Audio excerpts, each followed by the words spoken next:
Manufactured locally for the Carolinas. This is the Rob Brown Show. Only on the Fan Upstate.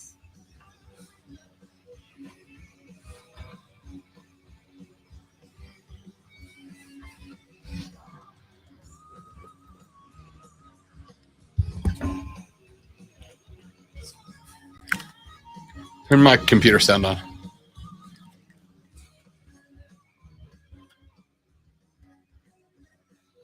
Boom! Oh, we got that thing again. I told him. Boom! Boom! Man, I thought I had a new toy to play with. I thought we had it figured out. I thought we were ready to rock and roll. And it turns out we're not. I got an echo. Today, I feel like the luckiest man on the face of the earth. Wait, I got one more. Pigs in space. That was awesome. Is Now I have both of us echoing. is your computer muted? I mean, if you do that, you probably can't play audio. I don't know. Correct. That is how this works. Well, do it and let's see. Okay, that obviously killed the echo. Now play audio. Yeah. Okay. It was a valiant effort, ladies and gentlemen. bet I if- spent all that time popping all these sound bites in, ready to roll. Thought we were going to have some additional fun on the show today. Wrong. I will stop moving the camera. You know what that Gosh, does man. do, though? It's just every now and then I can be more dramatic. I will alert engineering. When they walk in here, it will stop working. I'll stop doing it. We'll find out. Yeah. Ladies and gentlemen, boys and girls, children of all ages, it is time for the Rob Brown Show.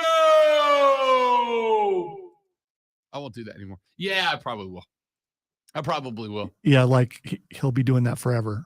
I don't blame you. It is Monday. Well, now you got to go Friday. Oh, what? That's messed up. I didn't know you were about to do it. Yeah, I mean, come on. All right, do it now. Friday. Monster truck at the well. Not really. It's not really at the well. Don't be looking. I know some of you are monster truck fans. It's not really happening. I just was doing a thing.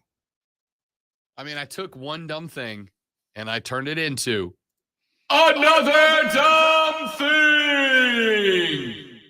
Fighting out of the red corner. Weighing in. No, I'm not doing that. All right, we've had fun. That was fun, everybody. It's Monday. You quit lying and saying that you're not going to do it again. One more time. All right, stop it, Robert. Stop it. You're being an idiot. Welcome in. The Rob Brown Show's on your radio. It is the Fan Upstate. Happy Monday, ladies and gentlemen. It's ever so good to have you once again as a part of the broadcast. I am, of course, Rob Brown, that guy on the other side of the glass, the one that has the really cool echo behind his voice. That, of course, is the alpha and the omega of the Fan Upstate. He is the great one, Lonzo. We are glad to have you along for the ride. Fan said, I was hoping for your best Bruce Buffer imitation. Yeah, just don't say the thing that he would say. You can't do that. Both brothers have problems with that. And by the way, We made it worse. yeah, I'm just Gerald. That's it. Just Gerald. That's not what the trophies say. It probably will. What if I only turned this on when I was talking? Like the 5 people or 7 people right now who are on stream would probably be going, there's something wrong with my computer. I have the power. You got to That's yell. a solid little He-Man. You got to yell ho now. I mean, do some Thundercats. I mean, come on. All right, ladies and gentlemen, we got a lot to get to on the radio broadcast today. A lot of stuff to talk about. And it is a very busy week on the radio show and on the radio station this week. Why? You might ask, and I'm ever so glad to answer you, hypothetical listener. I made up for this exact situation. It is because today we have a Monday show. Just like every other Monday, it is chock-a-block full of sports talks, news, information, reaction, opinions, and hot takes from now until noon. But then my day is not done, because this evening from 7 p.m. until 11 p.m., you will be able to hear me on BetMGM Tonight. That is the show that airs right here on this station and on countless Odyssey stations around the country. So coming up this evening from 7 to 11, you get an additional 4 hours of Rob Brown on BetMGM Tonight. Yeah! Wait. Leave the echo on. I'm just curious. Yeah! Yeah! Yeah, he doesn't do it as good as me, you know? Does it? Yeah! Yeah! All right, stop playing. Stop it. All right. That sounds like, did you ever as a kid get put to sleep by gas when you went to the dentist? They used to do that. Okay. All right. They used to do that. Yeah. I mean, not put the you got the laughing gas. No, there's what you needed to reverse the order of that sentence, and you needed to say, at the dentist, did you ever? Because when you open with the sentence, as a kid, did you ever get put to sleep by gas? And then you just hung there for a second. I became very concerned. Yeah, with all the things that I talk about my childhood. Yeah, I probably should have mentioned that. Yes. You used to have a choice between one or the other, but when you would do that, everything at one point, and I will always remember it, starts spinning and echoing, and they say it will sound like I'm in a tunnel, and then it just start freaking out, and then you're asleep. Lonzo, quick question: Did your dentist office have wheels on it by chance? No, did it have a thing that hooked it up to the back of a pickup truck on the front by chance? Well, so I feel like you and I had very different dentist experiences. Mine was also an ice cream truck. Checks out. Very much does. We have got the show today. We've got BetMGM Tonight from 7 to 11. Don't you hate when engineer wants you to be completely specific on text or email about, okay, is it on this? Is it on? It's like, come fix it, dude. I mean, at least they're not asking you what's happening. Well, no, he is kind of, but that's fine. We know who it is. So what's happening? This. Yeah, maybe turn on the. I get he's busy and everything, and I didn't send a proper email. Oh man! All right, so we got the show today. We got BetMGM Tonight from 7 to 11. Then tomorrow morning at bright and early 4:30. Butt crack of dawn, your boy will be in the rig headed north to Charlotte, North Carolina. I'm going to stop. As soon as it stops. You're not. It's addictive. As soon as it stops entertaining me, I'll stop doing it. It's not going to stop entertaining you. It's kind of awesome, but at the same time, I'd love for it to be fixed. It's very awesome. It's very awesome. Tomorrow, we will be live at ACC Media Days, and I'm very excited about it because tomorrow we are going to be from 9 to noon live, then from noon until around 4 p.m. I'll be getting a bunch of interviews from players and coaches from around the ACC. For instance, tomorrow live on the show at 11:28 a.m., Brent Key is the head coach of the Georgia Tech Ramblin' Wreck Yellow Jackets. He'll be joining us live on the show.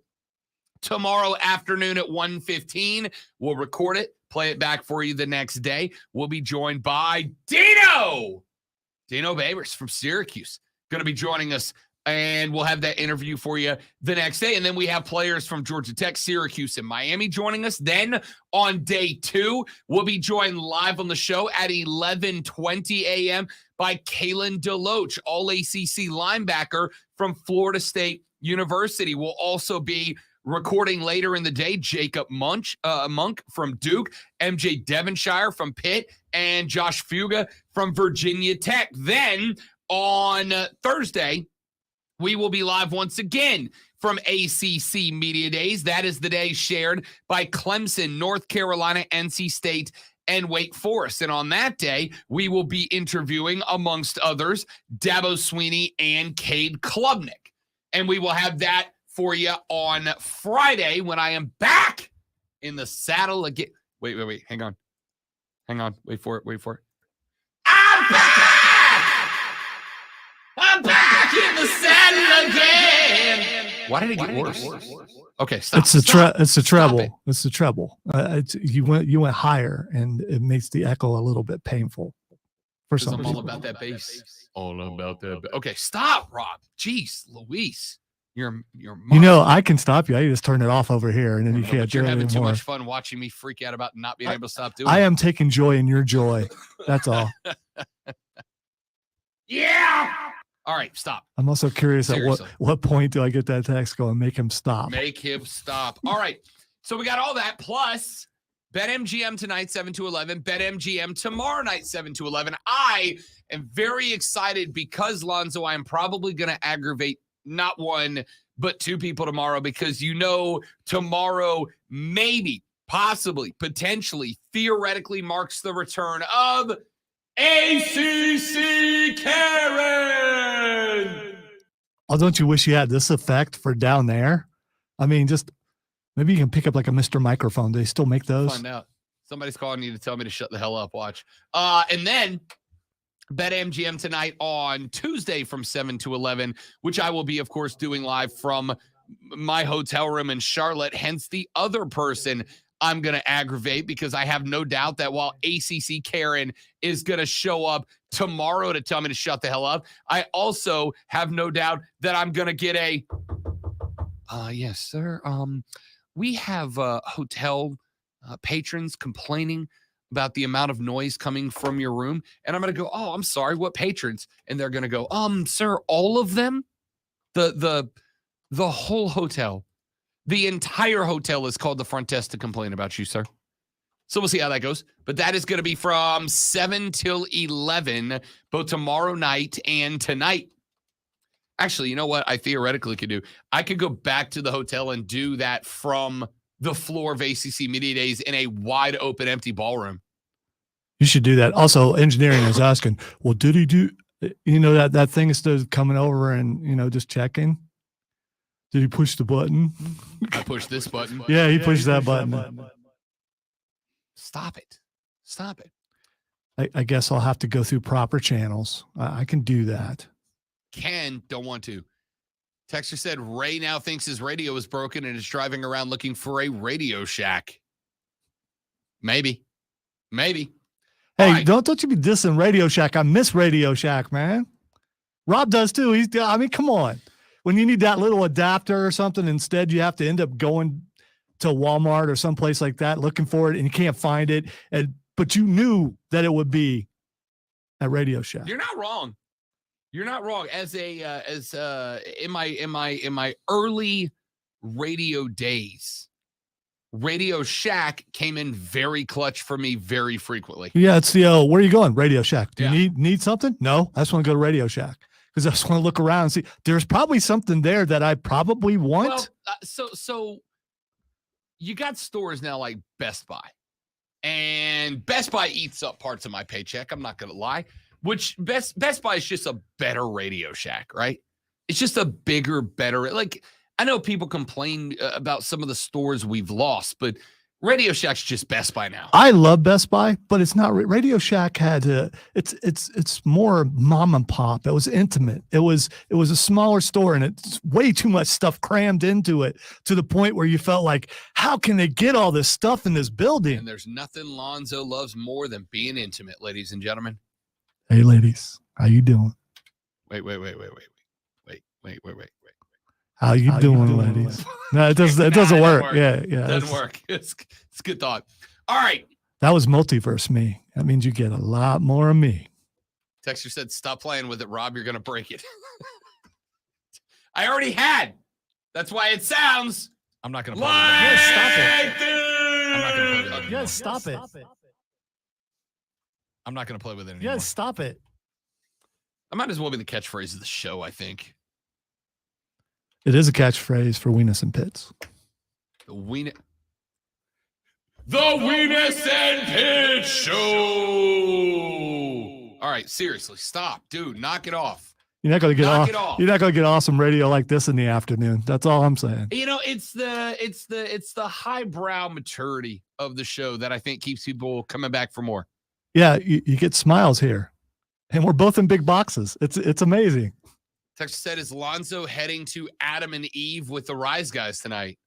I mean, Lonzo, if you're a fan of stores that feel intimate, you can't really do better than that. I'm just imagining the conversation on the way over there. And no, thank you. I got so many jokes. So many jokes. Me and Nine are racing. He'll probably win. I don't know. I'll take that bet. All right. Let's do this. Let's run to a break. When we come back here in just a minute, last week, of course, were the media days of the Southeastern Conference. Okay, stop, dude. Stop. It's not funny anymore. It's not funny anymore. The SEC media days were last week. It's still funny. It is. Yeah. You're still smiling. I'm still smiling. It's still funny. It's so stupid, dude. It's so dumb, and I know it's dumb. The SEC media days took place last week in Nashville, Tennessee. And, of course, alongside media days comes the media poll. So what is the projected order of finish for the SEC? For the SEC East, where just the Gamecocks find themselves sitting according to the media covering them the most closely? We will give you that answer and our response to it when we come back. You, ladies and gentlemen, are listening to Lonzo. You're listening to Rob. You're listening to The Rob Brown Show. You're listening to The Fan Upstate.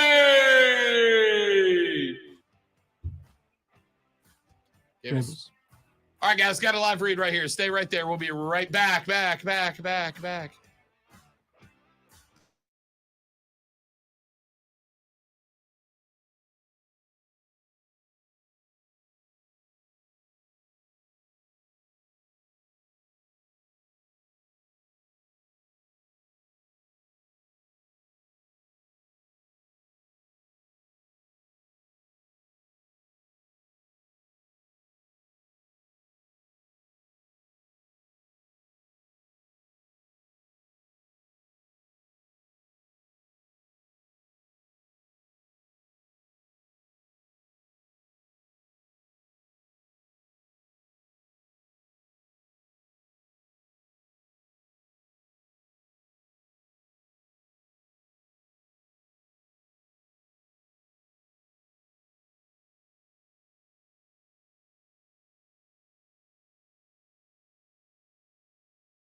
and a free Visa debit card. It's everything you need from a checking account. But no hoops, no surprises, no monthly fees. Stop by today or call 800-627-1632. Simple checking at Home Trust. Ready for what's next. Member FDIC, Equal Housing Lender. Hi, my name is PJ Vogt. I host the podcast Search Engine, where every week I hunt down the answers to the questions I can't get out of my head. Like, why are drug dealers poisoning their customers with fentanyl? Or is my local sushi restaurant? Okay, click on Twitter and what do I see? Irina Shayk spends nights with Tom Brady. He caresses her face in the car. I don't care. Why? And there's the paparazzi showing a picture of him caressing her face in the car. Okay. Aw. Don't be mad that Tom's happy. Do other retired people get that kind of attention? You should be very happy for Tom that he's found. I'm glad he's gone. I'm absolutely glad he's gone. Now shut up about him. He's going to have like a half a year career in the booth when he's horrible. And suddenly he'll decide to go home for some reason.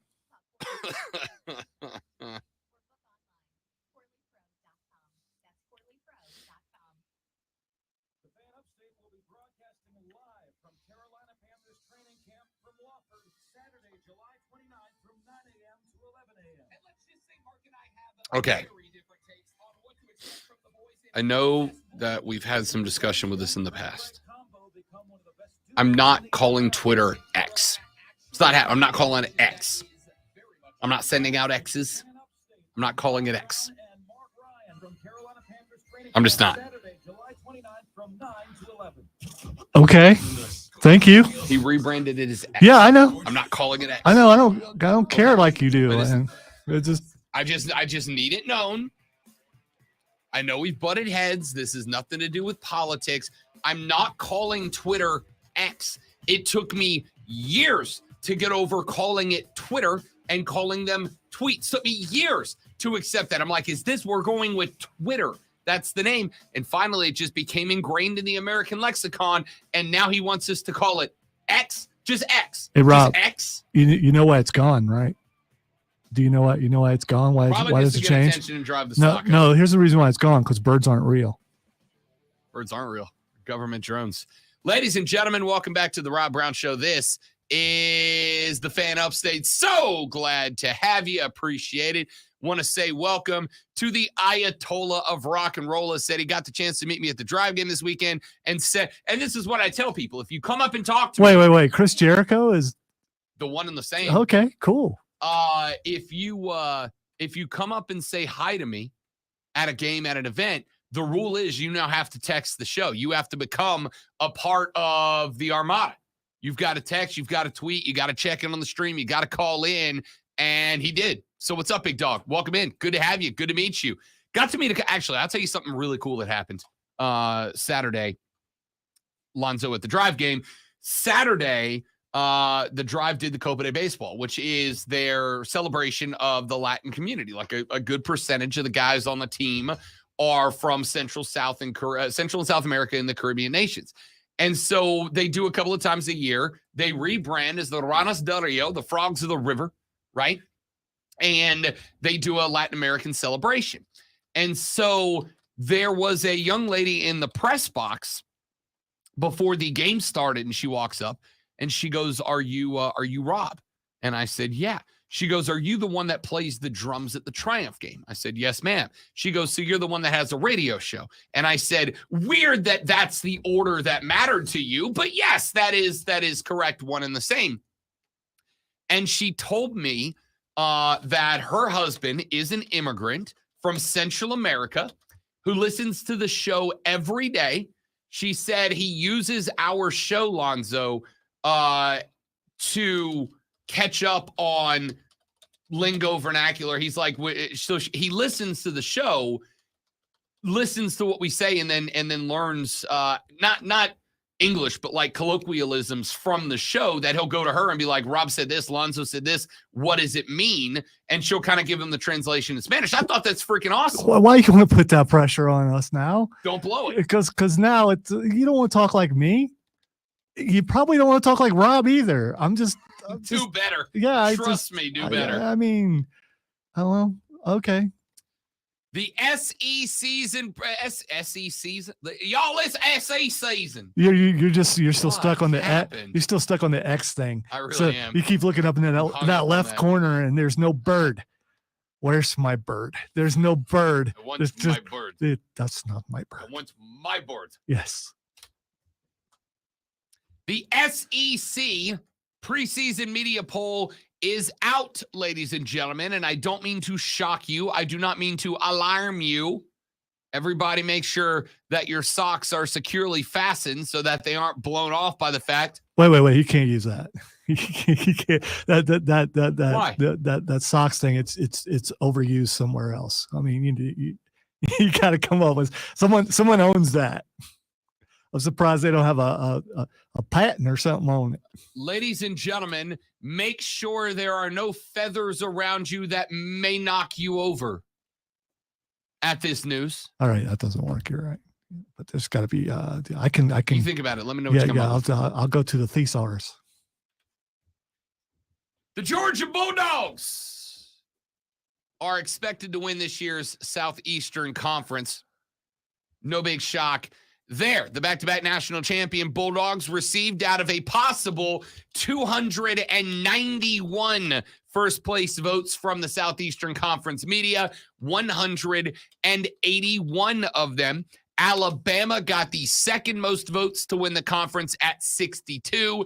LSU got 31. No other team received more than 5 votes. As you can imagine, Georgia was, of course, and obviously, the selected champion of the final season of the existence of the SEC East. Of the SEC East, they received 265 first-place votes out of 291. Tennessee got 14 and were picked to finish second in the division. And that, of course, brings us to the topic of conversation here, which is South Carolina being selected third ahead of the Gators of Florida. Over in the West, a little closer, Alabama got 165 first-place votes. 117 of them went to LSU. Texas A&M was finished to pick third in the West by a slight margin over Ole Miss. The Rebels were the only team in the West that did not receive a single first-place vote. Of course, Georgia beat LSU in the 22 SEC title game after losing to Alabama in the 21 title game. The last SEC title game that did not feature either Georgia or Alabama came back in 2013 when Auburn beat Missouri. It shaped up like this in the East. 256 first-place votes went to Georgia out of 291 possible. 14 of those went to Tennessee, 3 to the University of South Carolina, 1 of them to Kentucky. Florida got none, Missouri got none, and Vanderbilt got None. 8. What? What? 8? Now, ladies and gentlemen, let me tell you how this kind of works out. I assume that the SEC does theirs the same way that the ACC does, which is it's an anonymous poll. You basically get an email that says, go to this link, fill out your poll, and then attached to the bottom is like, give us your all SEC team nominees. Give us your player of the year nominees. Give us your thises, your that's. Rank the players for preseason media awards. And you go in and you click the little buttons. And then once you've got it, you send it back to the conference. It's anonymous and they tally the votes and release them. All right, like real quick. Who does the voting on this again? Is this the coaches supposedly? The media. Oh, the media does. Okay. All right. Man, if I was a I member, need you to know it hurt me in my soul to answer that because I was like, oh, Alonzo, here's some bullets for that gun that you tote around all the time. yeah, I've already been. Anyway, so I wish that I were a member of the media, because if I were and not just a producer, I would definitely vote for Vanderbilt. So what I was going to say, And so would you probably. this is what I was going to say. No, I would not. And I would not because, and this is where I'm going to become. I legitimately believe that someday if we wish it into existence, Vanderbilt could be a powerhouse. Nah. So National champions. every The year, Commodore. I vote in these polls for the Atlantic Coast Conference. Next year, if and when we attend the Southeastern Conference Media Days, we'll do the same. So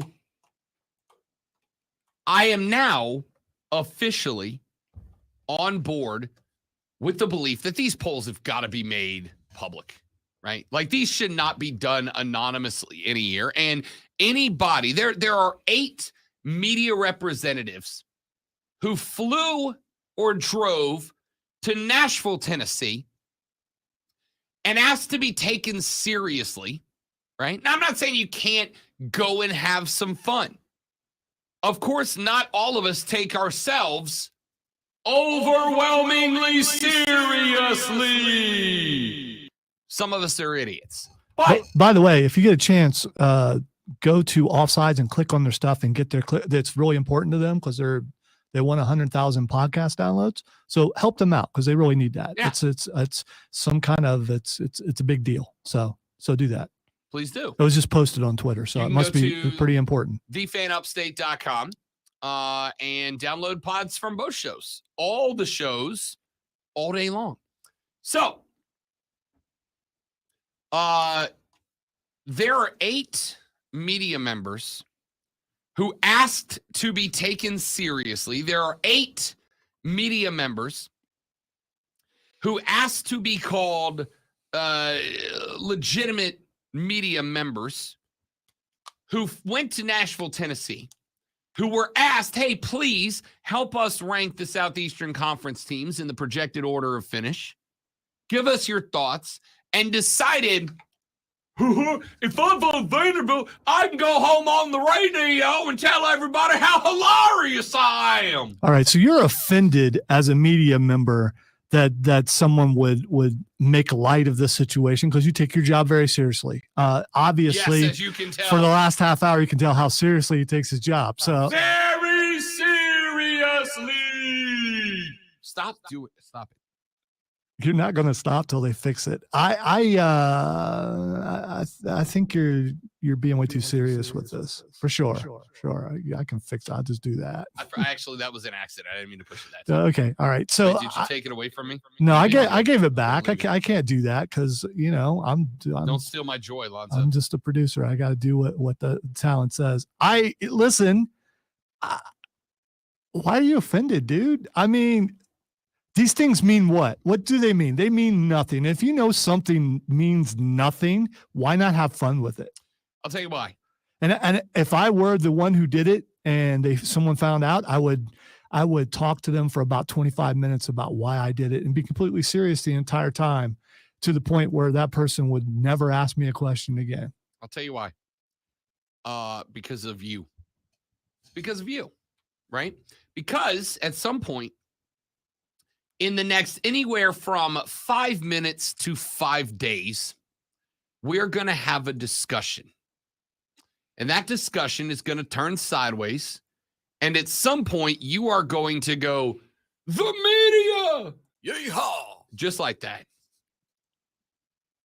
And I am going to go, the media is not bad. It's not a joke. There are wonderful journalists out there. And you're going to go, yeah. Like the 8 who voted Vanderbilt as the #1 team in the East, Rob, that media. No, Because I there's 8 of them. respect those guys. I do, because they're willing to have fun with something that's taken way too seriously. So good for them. I mean, if you're taking this thing that serious, you're probably a recruiting junkie. I mean, you're one of those guys. You're a stats guy. It's like preseason polls. It means nothing. I mean, it's pretty cool that they're voting on it. It's something to have them to do, but it means nothing. So why not have fun with it? Because of a couple of things. Number one, and allow me to hold my nose up in the air while I say it. So I need to get that Band-Aid for you again, because you're making that. It's So, number one is the fact that, yes, despite the fact that we can come in here and make our voices echo and Yeah! Say yeah into the mic real loudly. Yeah! I'm your huckleberry. And make fun of ourselves while we do it. I also understand that in different capacities for different people, we do have some level of responsibility in this role. People come to us for a variety of reasons: entertainment, information, education, analysis. And some people do different parts of it, right? There are guys that are in this industry who all they do is entertainment, right? There's a very popular radio host for Fox Sports that, in my opinion, all he does is spit hot takes out. Nobody listens to that guy because he's got a brilliant sports mind. They listen to that cat because he says dumb things and they're entertained by it, right? Then there are people who dive very deep into analysis and numbers to come up with takes that people like you and me don't have the time or the brain power to sit there and come up with, to bring trends and patterns and statistics to our attention that we would otherwise never have any idea about. And then there are people who actually want to know just what's going on, right? Just what's going on. And while I understand the hilarity of a good troll, this, at the end of the day, you're right, this doesn't matter, right? Who the SEC media picked to be the third team or the fourth team or the fifth team in the Southeastern Conference East Division is largely irrelevant. Because in 6 months, we're going to have an SEC Eastern Division champion. And this poll will have nothing to do with it. But there's a couple of things on the line here. One of them, selfishly, is there are people like me who take stuff like this and we put our gambling strategy for the year together. I will be picking one of these teams to place money on to win the SEC East. And my thought here is the correct answer is Georgia. But what if? What if, right? What if Tennessee snipes Georgia? What if South Carolina beat the same Tennessee team and dumped 63 on their heads last year? You telling me that team can't go beat a Tennessee? And if Tennessee snipes Georgia, telling me South Carolina? All right, so I'm developing a strategy, and I kind of want to know what the consensus of the media is. The second part is, as I mentioned, later in the year, there's going to be some sort of contentious conversation spurred on by the media.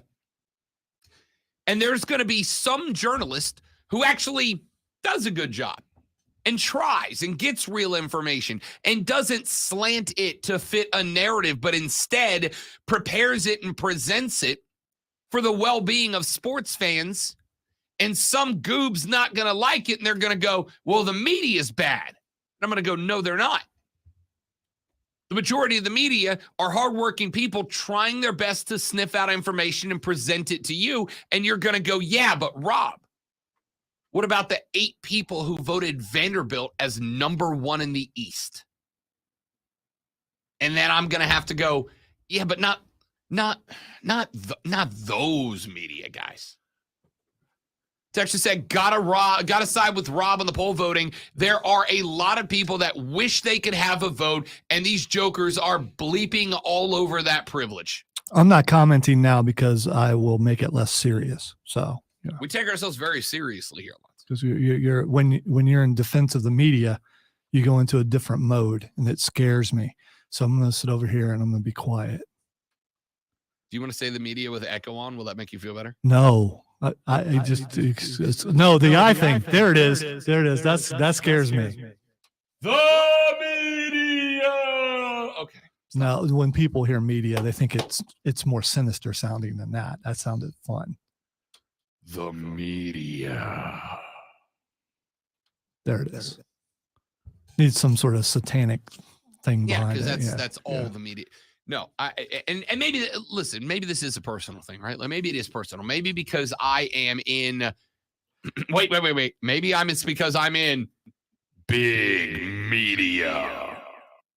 that I do kind of take it a little bit personally. We have buttons. I have buttons. You have buttons. We know what the buttons are. And this is one of your buttons. So don't push This is Rob's my only buttons. button. So maybe it's because I'm in there. I don't know. Sturdy guys don't like buttons, by the way. Zippers are so much better. I will also tell you that for my radio career, for about 10 years of it, I toiled away trying to get to the point where I was of a high enough caliber that I got I was taken seriously enough to be credentialed to go to an SEC media day or an ACC media day. I was toiling away. I was busting not enough of my fat behind to get to the point where I was known and respected enough that a conference would come to me and go, hey, your opinion matters. We'd like your thoughts on this. And so to have busted hump for a decade to get there and then have 8 goobs, and I promise you all 8 of these guys are totes podcasters and bloggers. I promise you they are. To have these guys go in there so that they can record. Hey, dudes, welcome in. It's the so-and-so pod. Do us a favor. Smash that like button. Make sure you hammer that subscribe button, bro. And don't get me wrong. Please go to thefanupstate.com and make sure that you smash that like button and hit that subscribe button. Especially in the afternoon, because it's very important to them. It's very important to all of us. Okay? So it does kind of drive me up a wall just a little bit that you get some folks like this who go to an event like this, where people like you and me and everyone listening are paying attention to the stories out of SEC Media Day, are listening to see what's going on. What does my team look like? What does my division look like? What does my conference look like? And you got goobers doing stuff like this. See, I really don't get why this bothers you that much, because when it comes down to, everyone knows Georgia's going to win the East. Pretty much Alabama's probably going to win the West. We all know that. So anybody else is second place. And what is second place? It's first loser. So it doesn't matter who you vote for. And the rest, it stopped. Why did it stop? Did someone? Oh, apparently if I touch the space bar, it doesn't. Oh, okay. Now we know that. Oh, that's worse for you. That's worse. Sorry, I sent a proper email and there's still no one fixing it. So, We've sent in email. I'm just trying to get them to well, actually, I don't want this taken away from you. I'm having way too much fun with it. We're waiting for Captain America Chris Evans down the hall.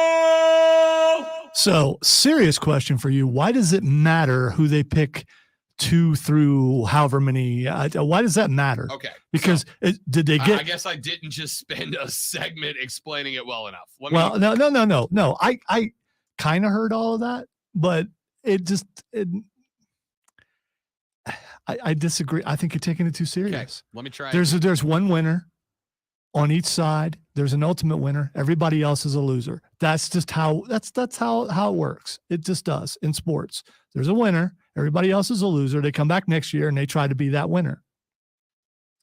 So there's 2 primary reasons. I will hammer them very quickly. Reason number 1, and this is for a much smaller community, but the gambling side of it. I was say he's talking slower for me, so I can get it this time. I'm yes, I am a little bit, because I spent 7 minutes giving you the reasons, and then you're like, nope, not good enough. 2 reasons. 1, the gambling side, right? Because I, as a gambler, I'm not looking at who do I think is going to win. I'm looking at, does anybody have a chance to upset them? Are there any underdogs that are worth a sprinkle on? Because if I catch Tennessee at plus 355 to win the division and I throw a hundo at them and they do it, hey, Rob Brown's got liquor money. If I look at the media poll and I see that there are 8 people who believe Vanderbilt will be better than South Carolina, no. But also, 8 first place votes, but they're last in the division. Why? Is there something those 8 people know that I don't? Now I got to go down a whole rabbit trail of hunting down what happened at Vandy's off-season workouts that made 8 people believe they got a shot. Yeah, you're going to do that. He's going to do that during the break. He's going to go find out what's going on. I in am if I'm Vanderbilt. thinking about dumping some money on them to go over on the win total. If their win total's 3.5, and I take the over. Let's take a break. We're back after this. I'm Rob. He's Alonzo. Ladies and gentlemen, this is the Rob Brown Show. This is the Fan Upstate.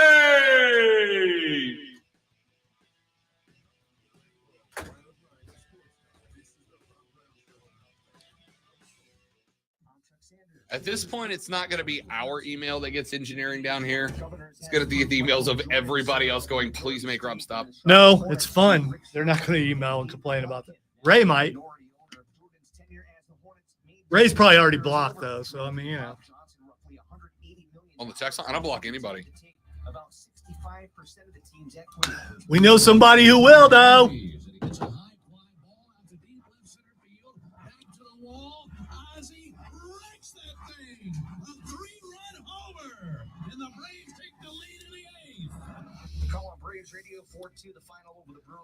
Spur Daddy, let me speak for Rob because I love doing that and say, yes, we both had a great weekend. I had a wonderful weekend. See, I told you. I told you. I'm glad to see you back in the mix there, Spur Daddy. It's been a minute since we've heard from you, big dog. Yeah, I had a wonderful weekend. Yesterday, we decided to take the dog on an adventure, so we took her out to Unity Park. We hung out there. Then it was a little warm. So the fiance says, well, it's probably too hot for the dog. Why don't we take her to Yeehaw and watch the Braves game on the big screen? You still my beating heart. So we did that. And then she said, as we're watching towards the end of the Braves game, she goes, I know you don't want to hear this, but I'd like to go home and be productive. What do you say we go home and be productive? And I was like, I have no interest in that at all. I've just eaten hot fried chicken. It's a trap. You are trapped. And that was my thought. Was like, yeah. I'm like, oh no. So we go back to the house. And we get there, and I go and we had the dog. It was super hot, so the dog's laying in the bed, and I go lay in the bed while the dog's cooling off. And I'm not gonna lie, I started to daze off a little bit. And she opens the door, and she's like, you know what? Take a nap. And I'm like, nope. I know this trap. It's a trap. No chance. And she's like, I'm serious. She's like, we have been going for 2 weeks without a break. She's like, we have done nothing but work. Take a break. Relax. Take a nap. I'm going to go watch TV out on the couch. And when you get up, we'll get going. And I'm like, oh, word. Okay. I think you're lying to me. And I think I'm going to pay for this later, but I'm very comfortable right now, so I will. So I took a nap for an hour and a half, and I got up and I went out, and she was on the couch watching documentaries about the Challenger and the Columbia explosions. And so we sat on the couch and watched an hour and a half of NASA documentaries. And then we watched 2 episodes of season 1 of Justified, which I dig so far. And then she was like, all right, I think I'm going to go to bed. And I was like, all right, are you mad at me? She's like, no, I just wanted a break. And that was my weekend. It was spectacular. Cool. Hey, I look at the video I just sent you. All right, hang on. I'll send it to you on X.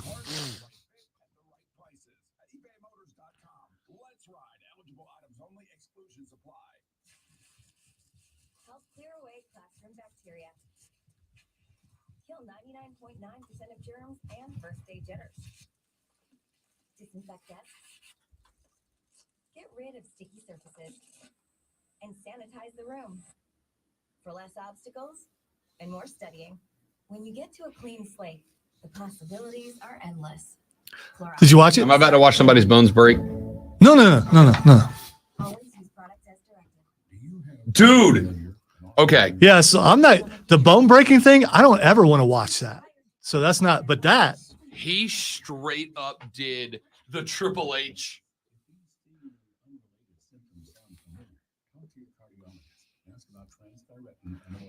So good.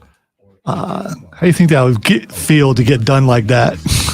After the second hit, it doesn't feel like anything. Probably not.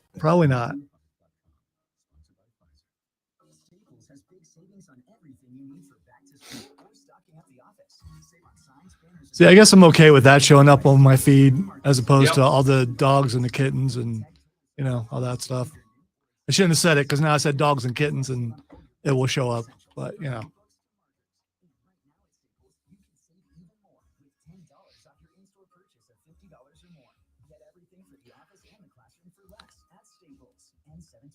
I'm normally not a very violent person, but I wonder what that would feel like to do that to somebody. You know? Be so good at your craft that you could execute like that. I mean, that makes training camp just like, yeah, that's what we train for.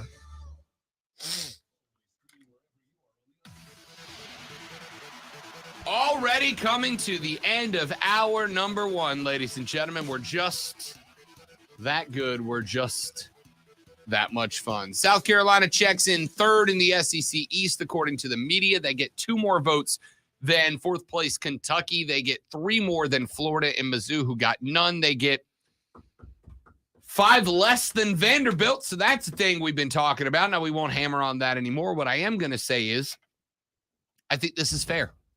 I think this is fair. I think Tennessee does have more frontline talent on their roster. Come on. How many years do we hear? Tennessee's coming on, y'all. This is the year. They're going to do it. All right. You know what? I'm not going to derail for the rest of the show. I'm going to sit back. I'm going to be quiet. I'm just going to push buttons. The physical ones. There, I was like, that's what you do. Tennessee has more frontline talent on the roster. There are multiple questions that have to be discussed so far. I think the multiple questions that have to be discussed so far include Josh Heupel. I think Joe Milton is probably the number 1 target. And I do think, and this is where I think South Carolina has a shot, I do think the secondary defense of Tennessee and the offensive line of Tennessee are the question marks. Joe Milton has a very similar setup, I think, to Spencer Rattler. They might be Heisman caliber quarterbacks, but if they're behind a high school caliber offensive line, it don't matter, right? It won't matter. Both of them are quick. Both of them can scramble. But if they're doing it all 12 regular season games, then it's not going to matter at all. It's just not going to matter. So, with all of that being said, I think Tennessee is absolutely gettable. Let's not forget that this is the same team that South Carolina dumped a 60-plus spot on last year. They are gettable, and defensively, they are going to have some question marks. Offensive line-wise, there are going to be some question marks. There are question marks everywhere about this Tennessee team. But it does not mean that they're also a guaranteed fall off. They do have a lot of stacked talent. Predominantly, their defensive front 7 is going to be quick. What is the question mark we've had about South Carolina? Offensive line, right? Do they come together? Are they going to be able to get it? I like Tennessee, South Carolina this year. I think it absolutely has the potential to put fireworks on the board. I got no problem with Tennessee going over South Carolina by just a couple of numbers. Let's take a break. Coming up in the next hour of the show, NFL running backs had a Zoom meeting to discuss their future over the weekend. And like, good for them. It's not going to matter, but good for them. We'll talk about that and more coming up on the Rob Brown Show on the Fan Upstate.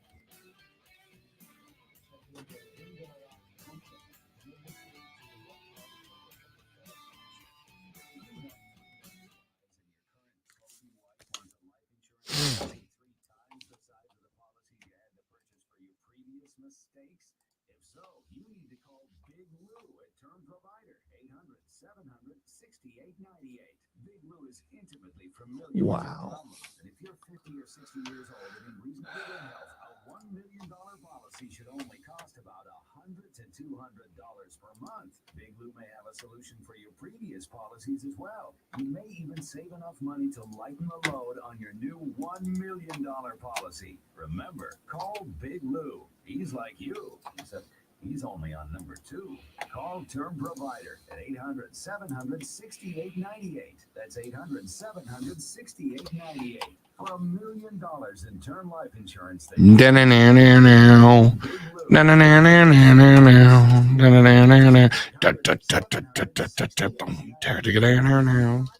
first, I thought you were doing dueling banjos, but you know the next bit changed that for me. Do they really sound similar? JD, we're going to get some NASCAR later in here.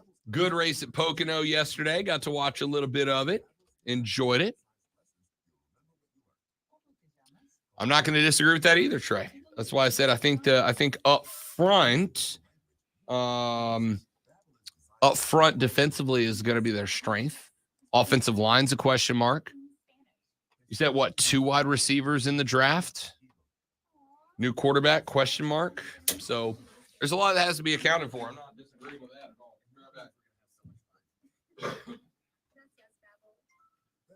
Language for life. Celebrating 10 million subscriptions sold. Now try Babbel for free at Babbel.com. Just go to Babbel.com and start learning a new language today. That's Babbel.com.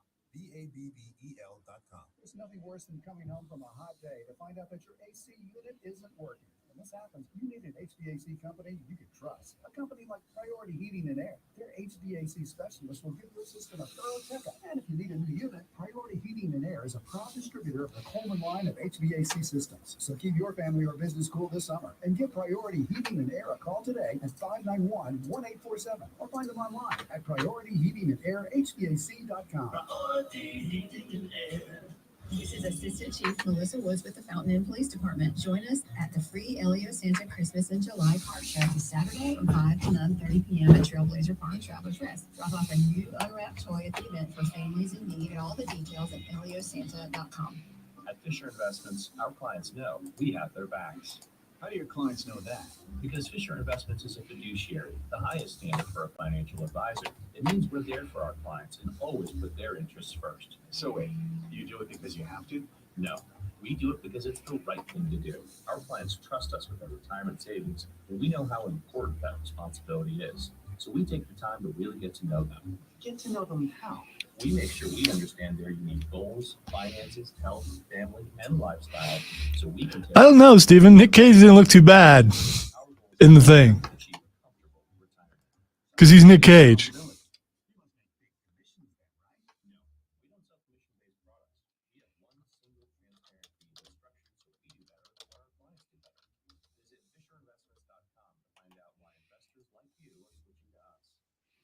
What'd you think about the last part, Steven?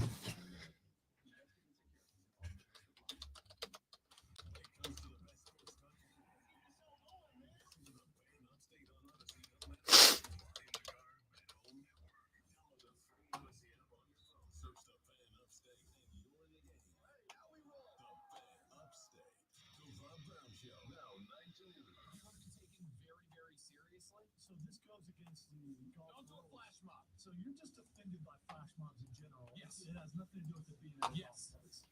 No one needs a bunch of mediocre, half-ass, talented dancers just in large groups disrupting everything. If you want to do something like that, bring out actual performers. Let's go down to a local country bar and watch a mom dance. Do you? Same thing. No, I will take a Western bar full of people who two-step for fun over a bunch of dorks out there doing some mediocre dances. It was a very diverse crowd, both in ages and all things. I didn't get to hear the music. I just watched it. They all seemed to be in time. The crowd seemed to be into it. That's probably but most are going to clap the entire time. Into flash mobs in 2008. Same great show, new time. Rob Brown Show. Now 9 to noon, only on the Fan, Upstate. Upstate. WORD Spartanburg. Report: Josh Jacobs leaves Las Vegas, doesn't plan to return anytime soon, according to Pro Football Talk.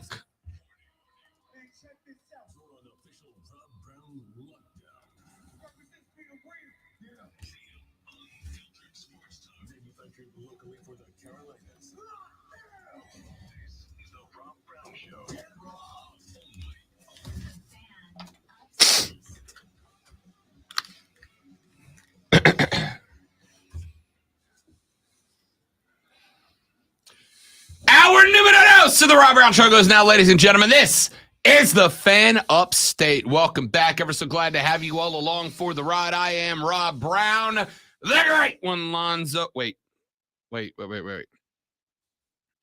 Lonzo is on the other side of the metaphorical glass this AM. Huzzah.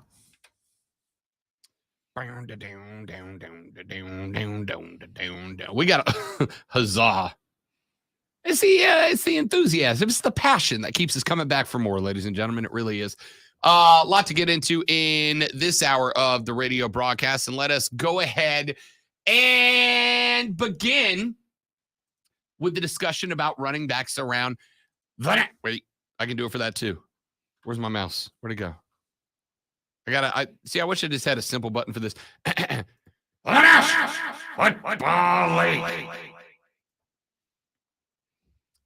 Running backs and their value.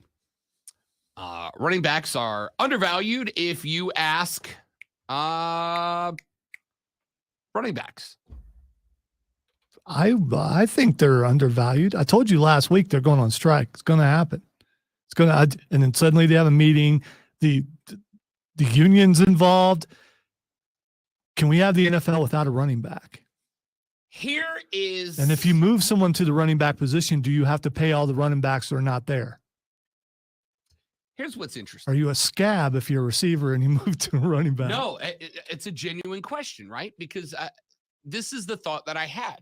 You're in the same direction that I had. So if you missed the story, Saturday, a number of top-level NFL running backs all hopped on a Zoom call together. Now, this call has not been made public other than the fact that it happened. Nick Chubb was on the call. Saquon Barkley was on the call. Derrick Henry, Josh Jacobs, Christian McCaffrey were all on the call together, according to ESPN's Jeremy Fowler. ProFootballTalk.com first reported the phone call or the Zoom call, said the meeting was organized by the Chargers' Austin Ekeler, who has been outspoken about NFL running backs not being paid their true worth. Pro Football Talk reported that running backs kicked around ideas during the call, but no major plans emerged from the meeting. Nick Chubb said, asked about the call on Sunday, quote, "Right now, there's really nothing we can do. We're kind of handcuffed with the situation. We're the only position that our production hurts us the most. If we go out there and run 2,000 yards with so many carries the next year, they're going to say you're probably worn down. It's tough. It hurts us at the end of the day." And you add on to the fact how many franchise tags went on running backs. Saquon was tagged. Jacobs was tagged this year. Christian McCaffrey probably would have gotten tagged, except he's still playing on that big contract Carolina gave him, gives him $16 million a year, which, by the way, when compared to some of the top-level wide receivers in the league, ain't that much for a guy who does everything. So, Tony Pollard for the Cowboys got tagged as well, but he did sign his franchise tender. There are a couple of other running backs that have spoke out. Henry, McCaffrey, Ekeler, Najee Harris have all said, we need more. We need more money. We need more resources. We need more protection. We need to make more. And this is to me really interesting, because we've all heard many times, if you've been around football long enough, that you cannot win the game without a good run game. Got to have a good run game. Your entire offense is predicated on the run game, no matter how high octane, no matter how spread, no matter how fun and gun you are, it is all set up by the run game. And so when you stumble onto a guy like a McCaffrey or a Barkley or a Henry, three different backs, three different styles, all very important to the overall success of their offense. Derrick Henry runs through brick walls. Saquon Barkley does the same. Christian McCaffrey says there's no brick wall that I can't find a way around. All of them different backs, different styles of running, all of them wildly important to the success of their team's offense. But I also think there's a point there. They burn tread off the tires faster than any other position, right? What is a wildly good game for an NFL wide receiver? Ridiculously good game for an NFL wide receiver. What is it? 11 catches? A dozen catches? It is wildly used. A dozen catches, maybe. And you think about a running back. A running back having a great day is going to be a guy who sees the ball, including catching out of the backfield, 20 times, 23 times. I'm just making up numbers off the top of my head, but I think they're in the ballpark. And this is the part that I think a lot of people throw out there. A wide receiver catches the ball, likely he's getting met by one guy, at most two. When Saquon Barkley, when Derrick Henry get the rock, they are running into the most populated spot of the field, populated by the biggest dudes on the field. And remember, it's not just the front seven of the defense trying to wipe them all. They are also running into the pure and unbridled chaos of very large offensive linemen, meaning very large defensive linemen with very large linebackers waiting on the other side of that collision to get there.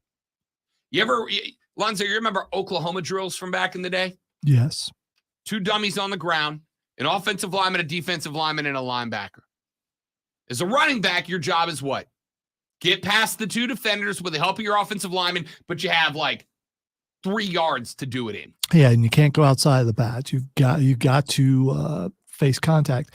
I'm curious about something, though. If you're going to dictate the market value of a position, aren't you concerned about the overall ramifications? Because suddenly you are a parent and you have a son who's really good at football, and you go, no, listen, son, I know you like playing running back, but you're not going to make any money at it. So you need to move to receiver, or you need to play linebacker.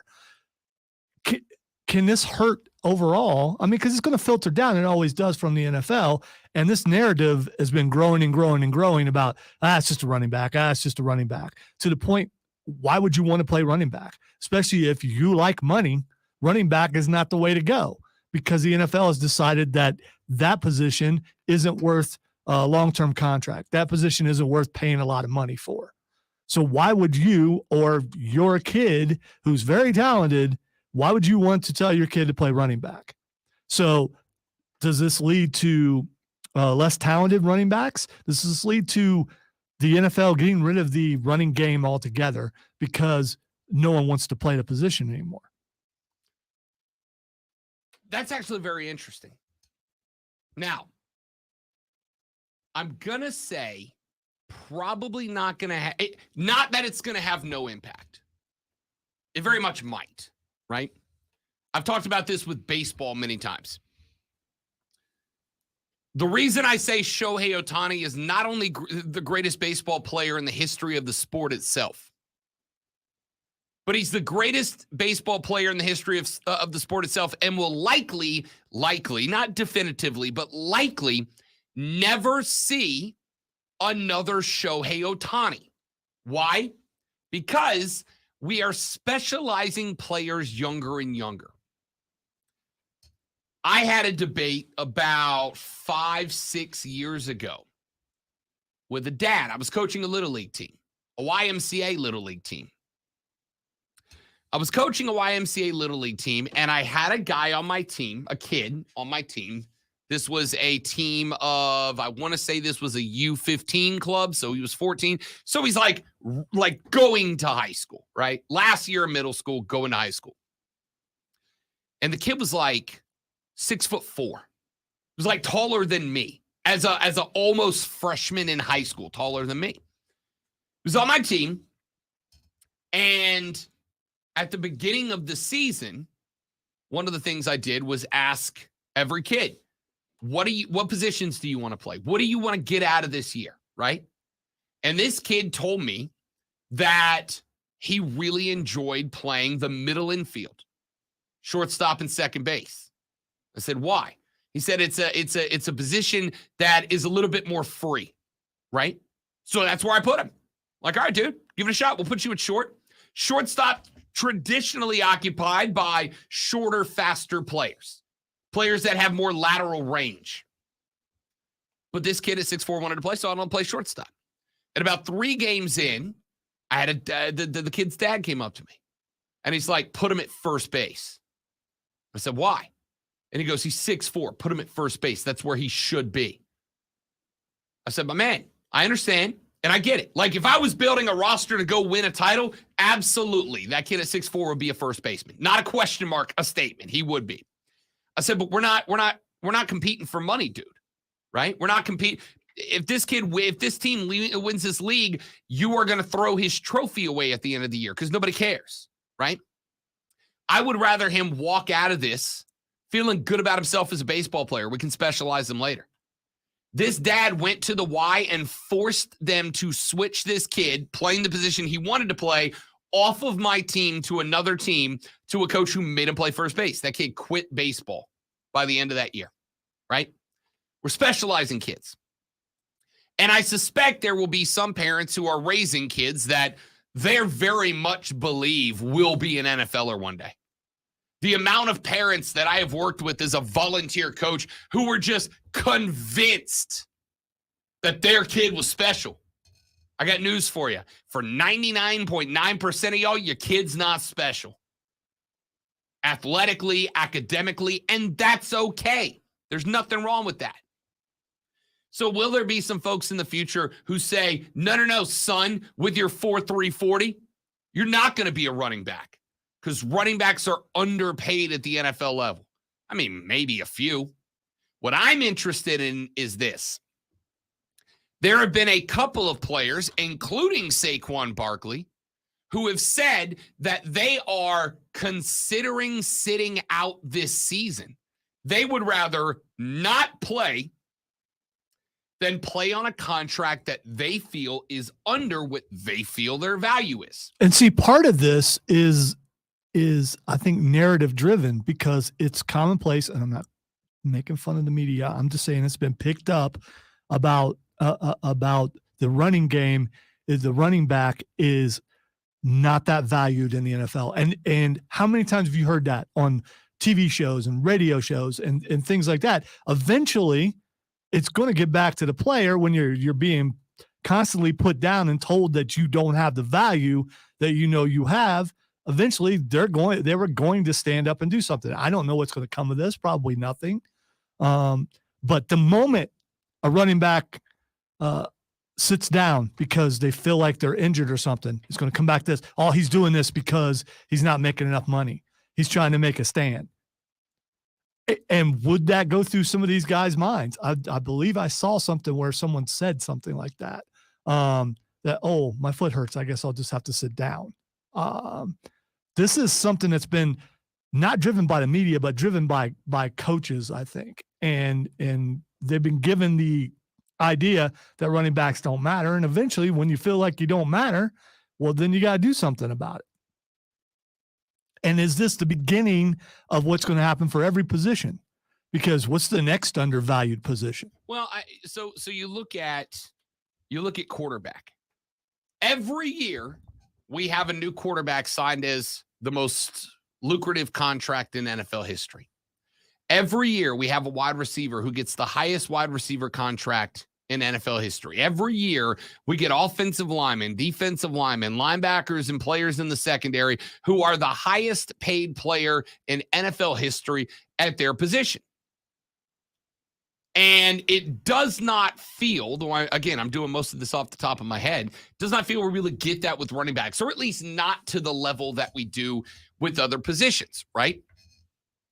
And so the narrative, the belief, I should say, not narrative, well, I guess narrative too, the belief, the feel of running backs is we're watching other teams and other positions have their contract market bumped up every year, and it doesn't feel like we're doing that at the running back spot. Now, it's interesting because, yes, on one hand, the majority of us believe you've got to have a good run game to win at not just this level, but any level of football. And on the other hand, I think it's adequately fair to say that, number one, we see a new 2 or 3 running backs every year bump up and be the guy. And every year, we see running backs that are lost for 2 to 6 to 8 to 10 games due to injury. Christian McCaffrey last year finished the whole season without injury. And that was a small miracle, it felt like. On 2 different teams. Yeah. And that was a small miracle because he did not, 3 seasons in a row before that, he missed at least a few games due to injury.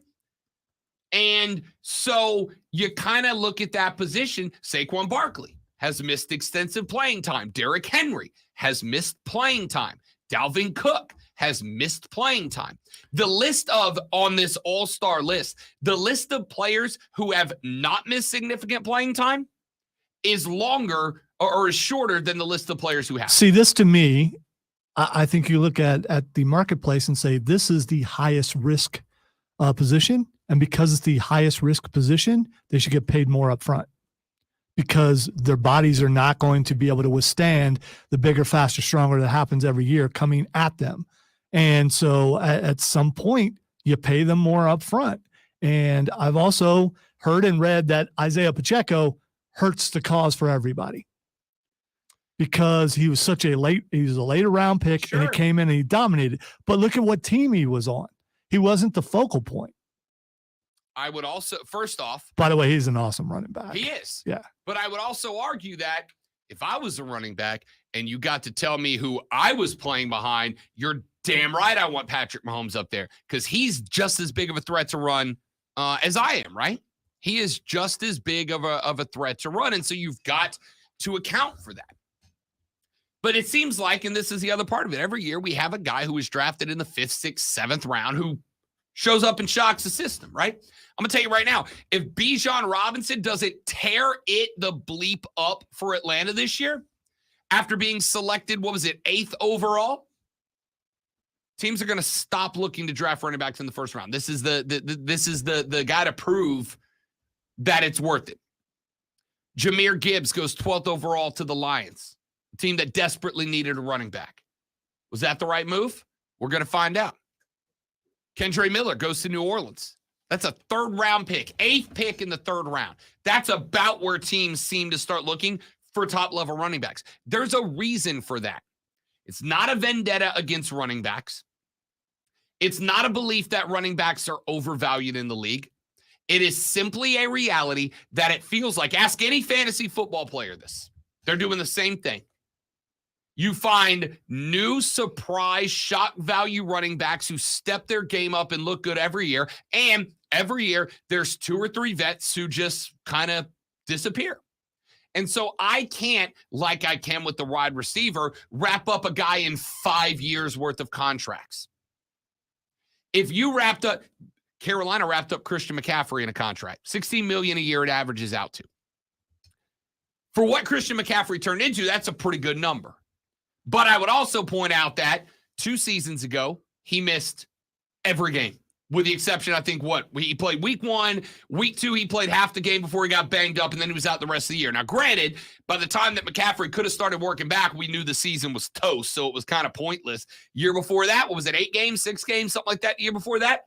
So Christian McCaffrey has missed in that contract well over a full season, almost 2 full seasons of football games. Do you want to give a guy a 5-year contract with a massive risk that he might be out for 2 of them and you still got to pay him the $16 million those years? 2 tweets that I have just seen while you were talking about injuries. According to Adam Schefter, Lions safety C.J. Gardner-Johnson suffered a non-contact knee injury during Monday's practice and was carted off. So you're talking about the injuries at running back. Also, while sitting stationary on a jet ski, Nyheim Hines was struck by another rider and sustained serious but non-life-threatening injuries. Hines will require surgery and will miss the 2023 season. So, I mean, people get hurt, whether on the field or off the field. That's part of it. Why is there an emphasis on running backs getting hurt when all other positions are getting hurt? The jet ski thing, man, that's messed up. The jet ski thing is yeah, wild, it really dude. is. That's wild. That is wild. look, you're going to take a risk with every football player getting injured off the field. Everybody has the same risk. Well, that's not true. Some guys go try to chunk fireworks at each other while they're lit.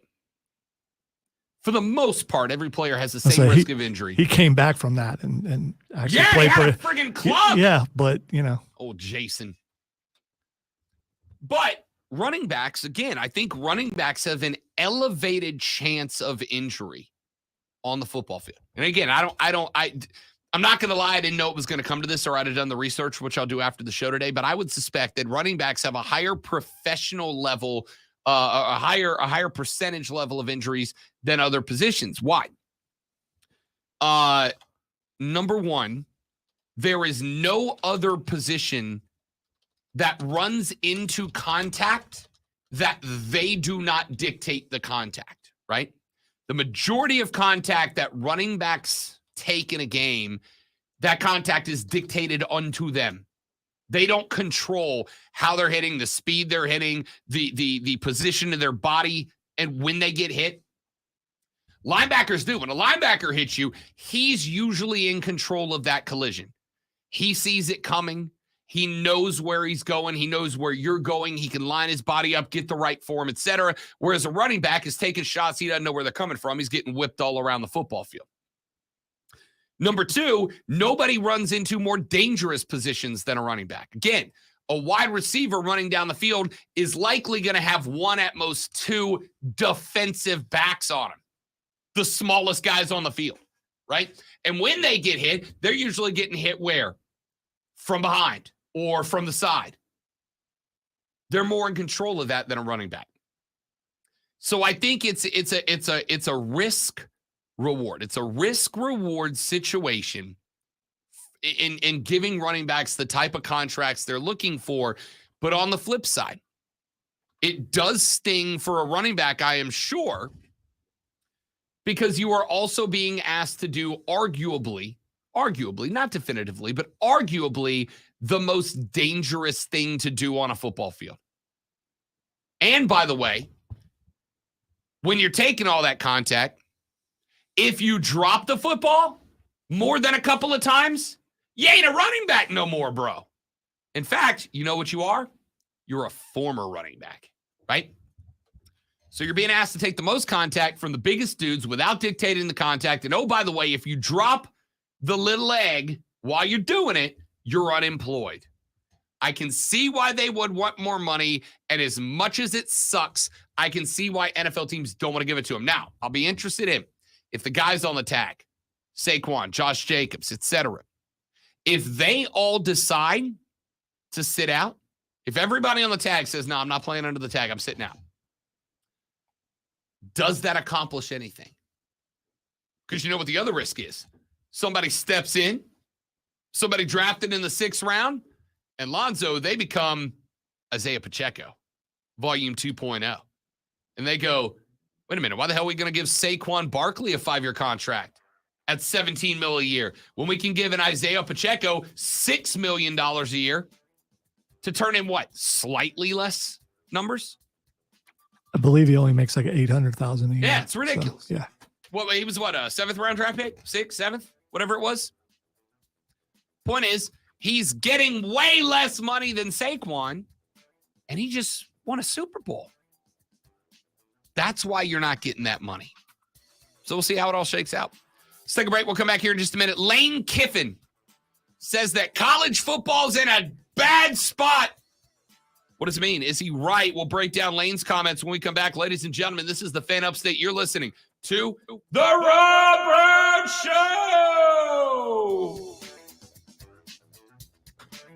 I like that my voice dropped out in the middle of that. That was super cool. Super cool.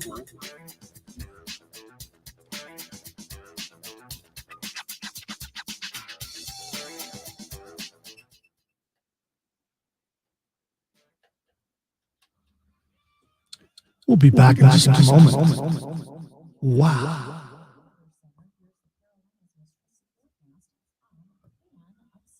Why am I?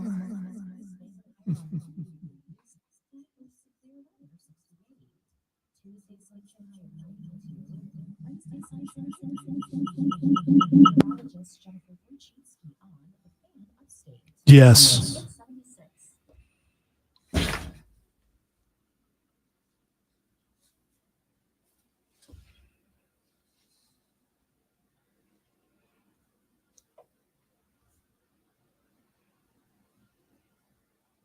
Florida State and UNC all at home.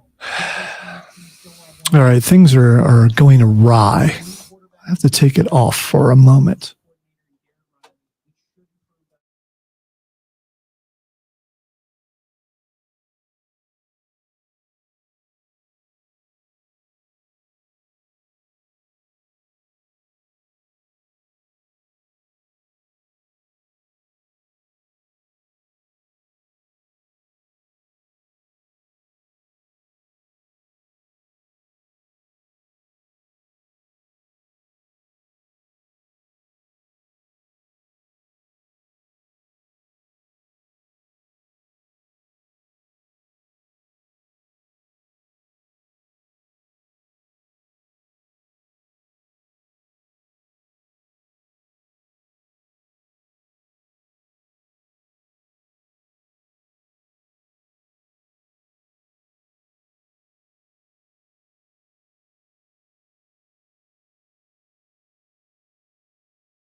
Drinks exclusive. Coming up on a Monday episode of Offsides with Mark, Ryan, and Diesel, oftentimes NFL snobs will say quarterback wins is not a stat, but I argue quarterbacks are responsible for the success or failure of their team. We've got the final four of the Upstate's favorite athlete bracket. Bogus. From the Gamecocks and so much more. Paul White's not in it. It's bogus. Offsides with Mark Ryan. Upstate. Getting the game on the Rob Brown Show.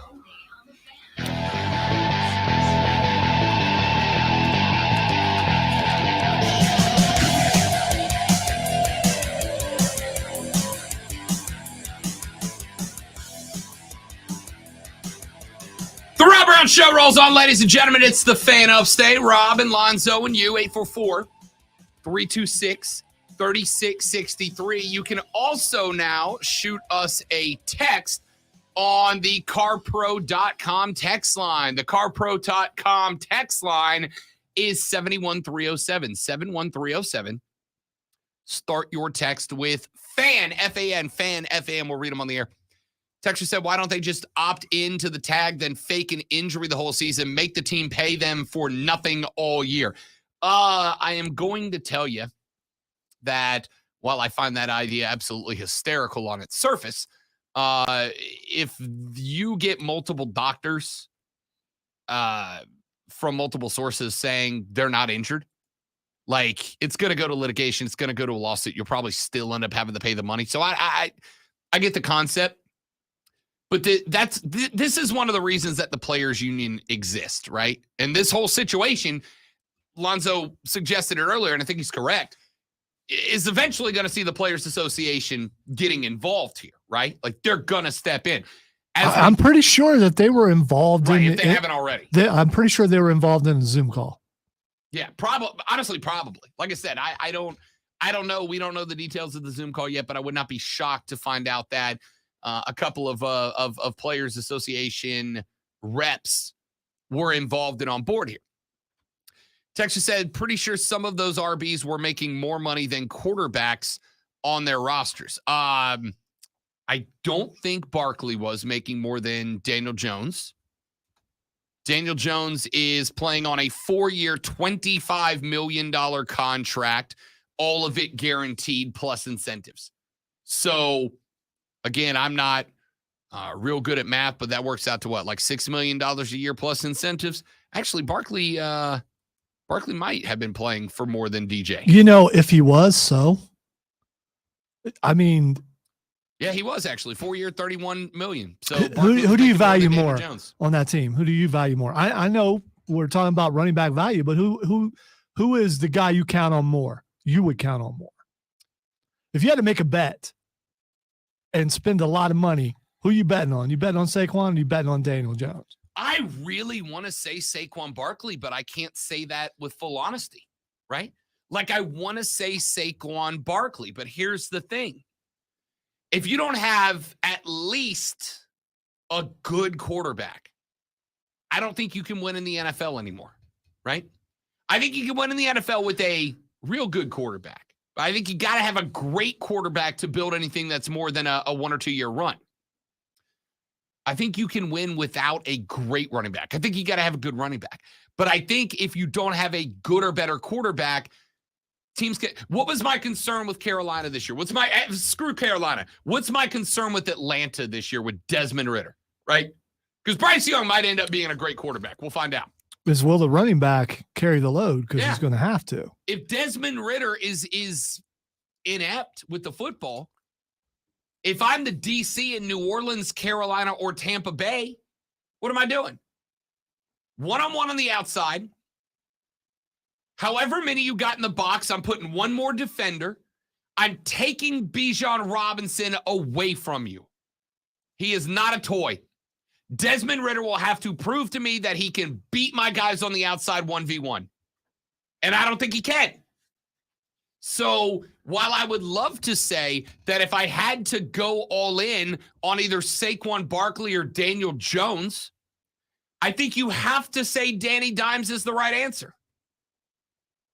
I think you have to go Daniel Jones, because if I was to take out Danny Dimes and put Mike White back there, if I was to put, I don't know. Taylor Heineke. Yeah. Back there. If I'm a DC, I can take Saquon Barkley away. I'll put one more guy in the box. Saquon's occasionally going to pop one off because he's wildly talented, but at the end of the day, 6 beats 5, 7 beats 6, 8 beats 7. Way more often than it doesn't.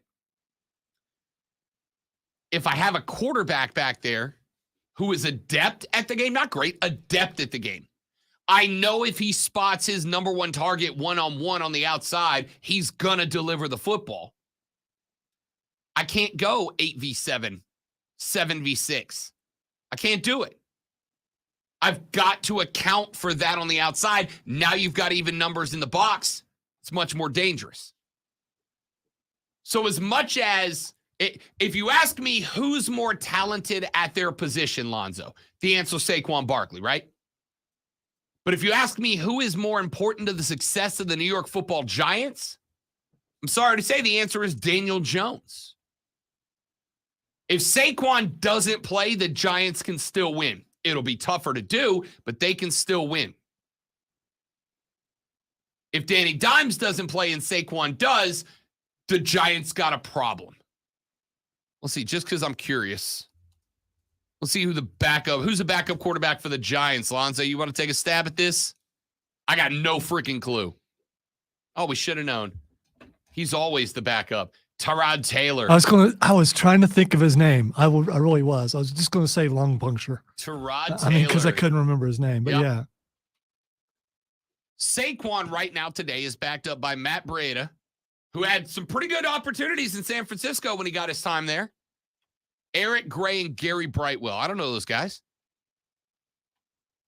But if you ask me, would I rather have Daniel Jones with Matt Breida lining up behind him as a running back, or Saquon Barkley with Tyrod Taylor lining? And by the way, Tyrod, before he got his lung punctured by a trainer, was not having a terrible start to the season.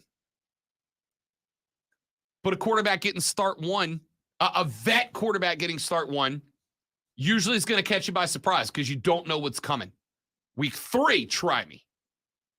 After there's a couple of weeks of tape on the guy, try me. So I don't know. I think it's just an unfortunate reality of the running back situation. Is it an important position? Hell yeah. Can a great running back make or break your team? 100%. I would even go so far as to argue the Chiefs won the Super Bowl last year.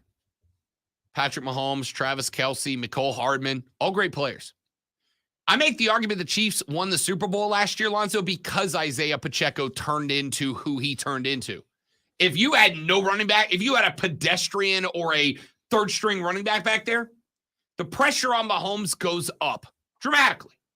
But because Pacheco became a threat back there, Mahomes had a little more freedom. You couldn't just key in on Patrick Mahomes and know that any given defensive end was going to keep contained on Isaiah Pacheco. Mahomes got pressured more. But because you had a good running back, you could not just 1v1 everybody on the outside. You had to account for Hardman over the middle and Kelce wrapping underneath him. But you had to take numbers away from the front 7 out of the box. If Isaiah Pacheco didn't become Isaiah Pacheco last year, the Chiefs don't win the Super Bowl. As good as Mahomes and Kelce and Hardman is, they don't. Why do you think Carolina went out of their way to go pick up a new running back from the Philadelphia Eagles in Miles Sanders? Because Miles Sanders was a good running back last year that the year before that, the Eagles didn't really have that guy. And you were able to key in on Jalen Hurts. Miles Sanders steps up. Miles Sanders has a Super Bowl caliber year at running back, and look what happened to Jalen Hurts. It's all part and parcel. So the running back is wildly important to quarterbacks. I'm not arguing it's not. But what I am saying is when we talk about these guys, especially the guys who were in their 6th, 7th, 8th year in the league. Injuries become very, very real for this position. Like I said, last year, Christian McCaffrey finishing out the season without an injury was a freaking miracle. In fact, at the beginning of the year, when he was still a member of the Carolina Panthers, I said repeatedly, you want to know what Matt Rule's biggest hangup is, his biggest problem? Is that you can't overuse Christian McCaffrey. And by the way, once McCaffrey made it out to San Francisco, go look at the number of touches he had per game. It was fewer than he had during his prime years in Carolina. Because Shanahan knew, I can't wear the tread off this guy early in the season, or I won't have him late in the season. All right, let's take a break. Your thoughts are welcome. 844-326-3663 is the phone number. The carpro.com text line is there at 71307. Start your text with FAN. When we come back, soccer had a good weekend. We had the U.S. women's national team take a full 3 points away from Vietnam in what was a sluggish start, but a thorough finish. And Lionel Messi in game 1, appearance 1, scores goal 1, and social media erupted around it. Talk about that more coming up on the Rob Brown Show and the Fan Upstate.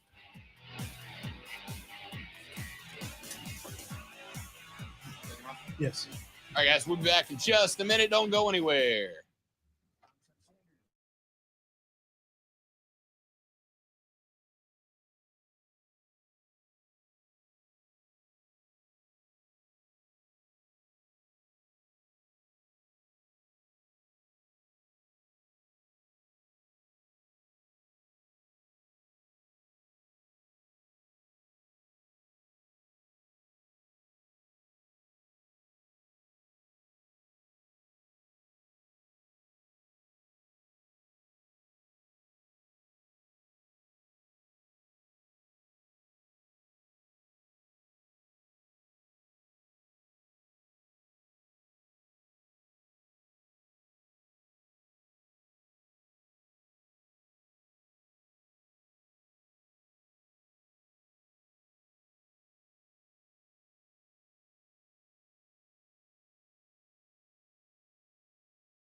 All right, guys, we're doing some experiments up in here.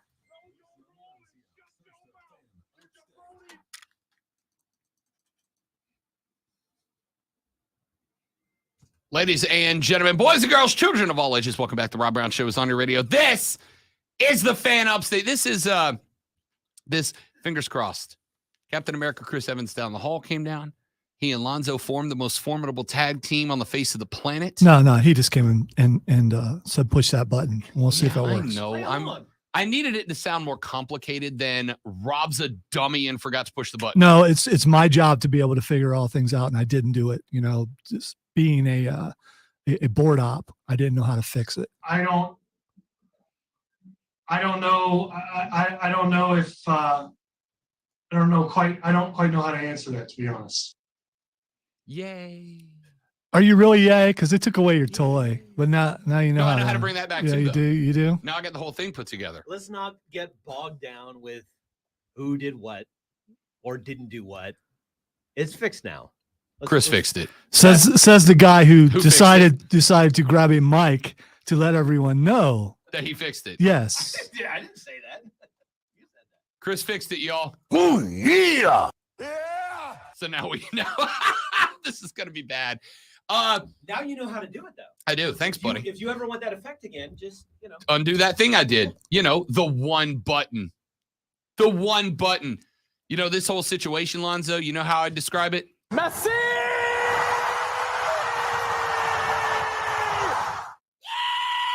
Okay. All right. Let's Yeehaw! Yeehaw! Gonna be bad for everybody. There's people listening right now. They're like, these two guys. You can't be serious, man. You cannot be serious. Game over. All right. So what you're saying is there are people listening now hearing some people having fun and going, wait, no. We didn't tune in for fun. Know your role and shut your mouth, you jabroni. That's a lesson I need to learn. Just push the button, dummy. The button that I specifically told you to push last time I was in here. See, James sees exactly what I saw. Putting himself over. That's exactly what he was doing. Grab the brass ring, buddy. Grab the brass ring. All right. Soccer had a big weekend. Lionel Messi made his first appearance for Inter Miami in those hot pink unis. And if you missed it, Lionel Messi, one appearance, one match, one goal. Messi!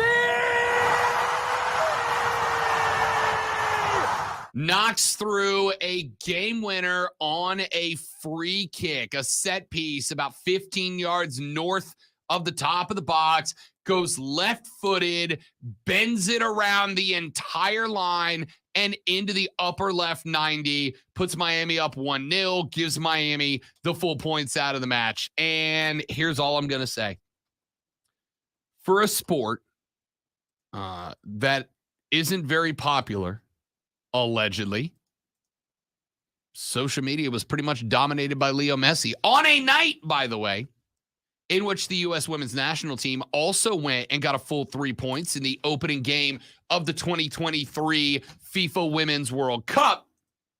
Soccer took over the social for a minute. And listen, before those of you that are grabbing the phone because you can't wait to fire off the text to the carpro.com text line at 71307 and starting that text by fan to go, wait a minute, Rob. Your social media feed is, of course, selected by you. Yeah, it's the algorithm. It looks at what you like to look at, and that's the reason why you got so much soccer. Good for you. Of course. I was going to say I didn't really see that much soccer. Of course. Unless you were to track the national trends, because the national trends are not dictated to you by the algorithm. They are just what is the majority of this social media platform discussing. And when I went on X and I checked out the national trends on X, what did I notice? On the national trends, it was... You keep trying. Hashtag USWNT. You know you want to go DX. You know you do. Sure do. Hey, Elon. It was USWNT, and it was messy. When I went to Instagram and checked it, it was USWNT and it was messy. When I went to Threads, because I was curious, I haven't populated a follow list on Threads yet. I haven't interacted on Threads. I got a fresh algorithm on Threads. What did I see on Threads? It was USWNT and messy. By the way, I respect that voice crack from my guy. At Well, the that's end. because you put his all into it. You know, you put your all into it, you get some crack in it. 100%. I get it. Every social media platform was dominated on Friday night by U.S. women's soccer and by Lionel Messi. It was incredible. And again, this isn't the folks Rob is following. This was national trends. This is what the majority of people tweeting or threadsing or Xing. So we haven't been forced to go Does to. this mean if you're on that now, I get to say I'm doing X? Yes, you can do that. It's but in an algebraic way, of course. If you, I'm just curious because I haven't been forced to be on Threads yet, but we got that email that we knew we would get, so it's going to happen eventually. They're waiting to see if it's big enough or not, if it sticks, and if it does, we'll be forced to be on there. How many Trump hate and right hate and all that stuff did you have to weed through to get to the? By the way, I'm curious because I haven't been on there. I'll be real with you. The majority of the stuff that I jumped on at first, when I just so I jumped on Threads just to claim the handle. Right now, I did not know at the time that it has already live. If you have Instagram, your Instagram handle is your Threads handle, right? And my Instagram handle is @The Rob Brown Show. Toss me a follow if you're on the gram, @The Rob Brown Show. I don't use Instagram as much as I do Twitter. Or Sorry. send him a thread, that thread thing. Yeah.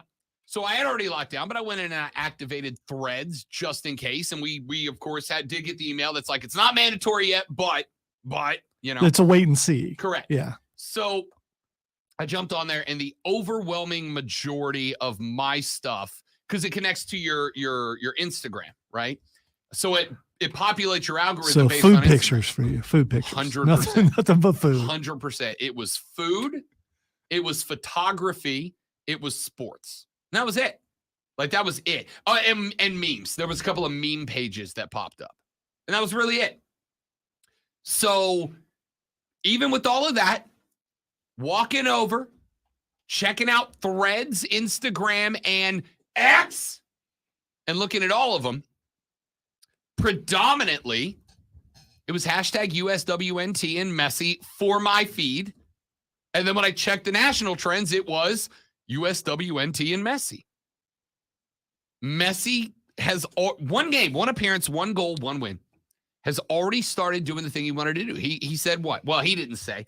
The speculation is that Leo Messi wants to be the world what Michael Jordan is to America. He wants to be to planet Earth what Michael Jordan is to the United States. But in order to do that, you have got to captivate the audience of the most powerful sports engine in the world, and that is the United States. So what does he do? He shows up. He checks in game one. Messi! Boom! Yeah! They're going to regret giving me this capability.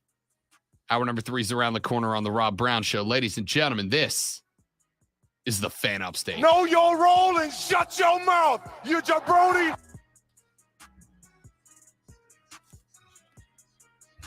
I hate how the jabroni thing cuts off, though. Because he tailed off and the audience picked up, so. You probably, did you try to fade it to see if it would? Okay. That's the best I could do.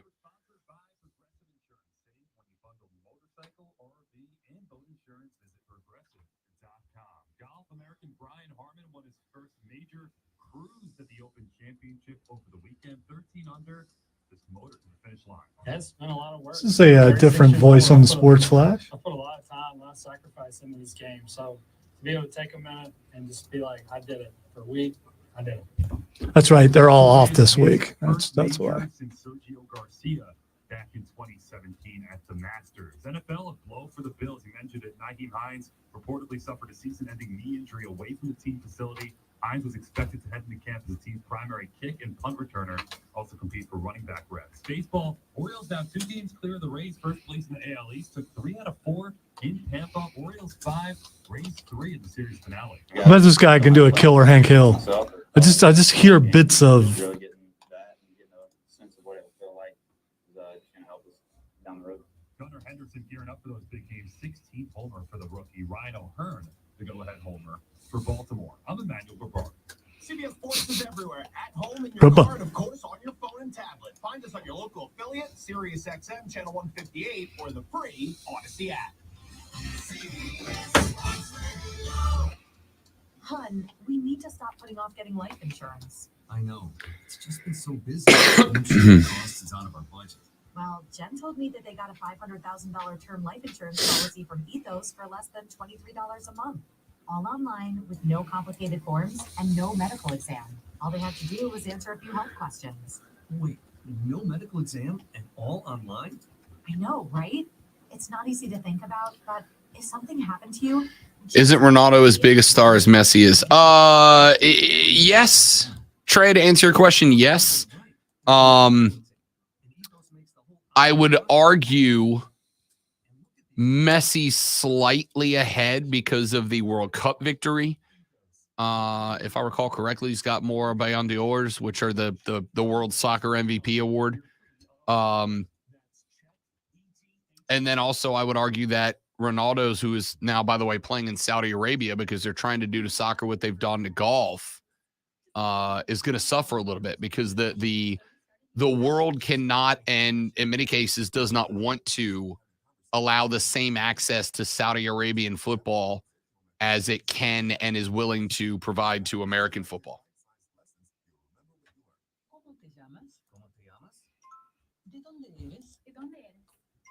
When you learn a language, you want to actually use it. Babbel is designed with that goal in mind. In just 3 weeks, we're starting to have conversations in Spanish. Estoy muy emocionado para ir a España contigo. Aw, he just said, I'm very excited to go to Spain with you. Vamos a tener mucha diversión. And that means we're going to have so much fun. Gracias, Babbel. Babbel, language for life. Celebrating 10 million subscriptions sold. Now try Babbel for free at Babbel.com. Just go to Babbel.com and start learning a new language today. That's Babbel.com. Babbel.com. Hey, can you show me the button you pushed to make it work? For sure. If you go to the actual tab on the tab and you right click it, there's mute and unmute, mute. Oh, sorry. Yeah, it's my fault. So so right up here, it's got the little sound icon, and when it red X's, it's muted. Okay.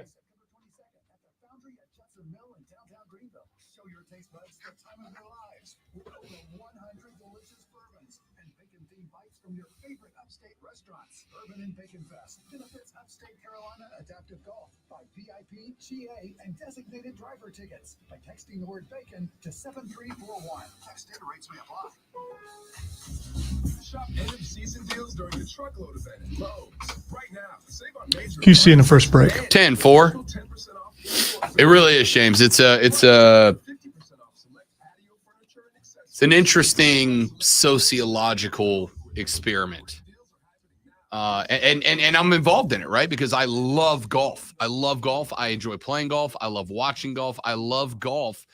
And for me to, at this point, watch any golf at all, even though the players themselves, at least the ones I'm following, don't really have anything to do with the Live Saudi Tour stuff.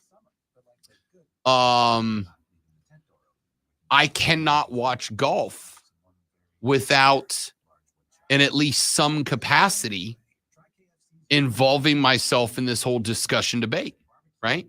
Like if I want to watch golf, I have to participate in what the Saudi Arabians are doing. It's that or do not watch golf at all. And I'd be lying to tell you there's not an internal debate about, is it fair, is it appropriate, is the right thing to do?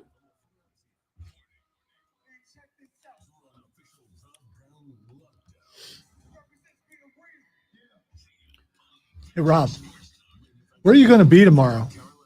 I should probably talk about that. I'll surprise you during the break. The third, the final, the best, the money hour of the Rob Brown Show goes now, ladies and gentlemen. Welcome back. This is the Fan Upstate. Oh, yeah. All right. I'm not going to overdo that. Yeah, you are. Because you think I overdo it, and I don't. Ladies and gentlemen, let me tell you a little bit about what's going on for the remainder of this week. Because we busy. Yeah. Yeah. Yeah. Yeah. Yeah. Yeah. Coming up, well, we have 53 and a half more minutes of award-winning broadcasting to do. Then, coming up this evening at 7 p.m., right here on these very same airwaves, ladies and gentlemen, you're going to get 4 more hours of Rob Brown. You're welcome, or I'm sorry, whichever is more applicable. As Rob Brown steps in, pinch hitter. I'll be hosting Bet MGM. Thank you. I'll be hosting Bet MGM tonight, the award-winning BetQL show that airs not only on this station, but on Odyssey stations around the country. I'll be stepping in tonight on BetMGM tonight, which airs 7 till 11 p.m. this evening, live on this station and stations around the country. Looking forward to that. Then, tomorrow morning at 4:30 a.m., because I love you, the people. Most impressive. Thank you, Darth. I will be waking up at the butt crack of dawn, popping into the rig, driving a couple of hours north up to Charlotte, North Carolina, where tomorrow we will be attending day 1 of ACC Media Days. Let's get down to the nitty-gritty. That's a good one.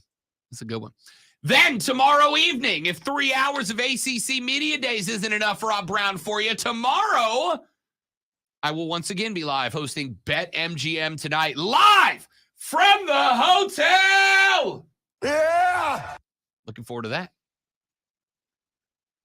Bet MGM, 7 p.m. to 11 tonight and tomorrow. ACC Media Days tomorrow from 9 to noon. Then on Wednesday. On Wednesday, ladies and gentlemen, I will be hosting this show live from ACC Media Days once again from 9 to noon. During that 9 to noon slot, we'll have some interviews from the day before that we'll be playing for you. Then on Thursday, once again, I will be live from ACC Media Days. ACC Media Days up in Charlotte, North Carolina, 9 to noon on Thursday. Then on Friday, we're back to our regularly scheduled award-winning broadcast when I make my triumphant return here to the studio. Then on Saturday, we will be live in Spartanburg, South Carolina, on the beautiful campus at Wofford, where we will be doing the show live Saturday morning from 9 to 11 from Panthers training camp. We'll go eyes on the team for the first time. We'll go eyes on BY. We've got some awesome guests lined up for you. Very excited to have Ricky Prohl join the show amongst others. We've got some other interviews that are getting lined up as we speaketh on the show. So Saturday from 9 to 11, we'll be live from Panther training camp right here on these airwaves. And then on Sunday, Rob Brown, is not getting out of bed. Nope. Just not happening. It's not happening. You're gonna be productive Sunday.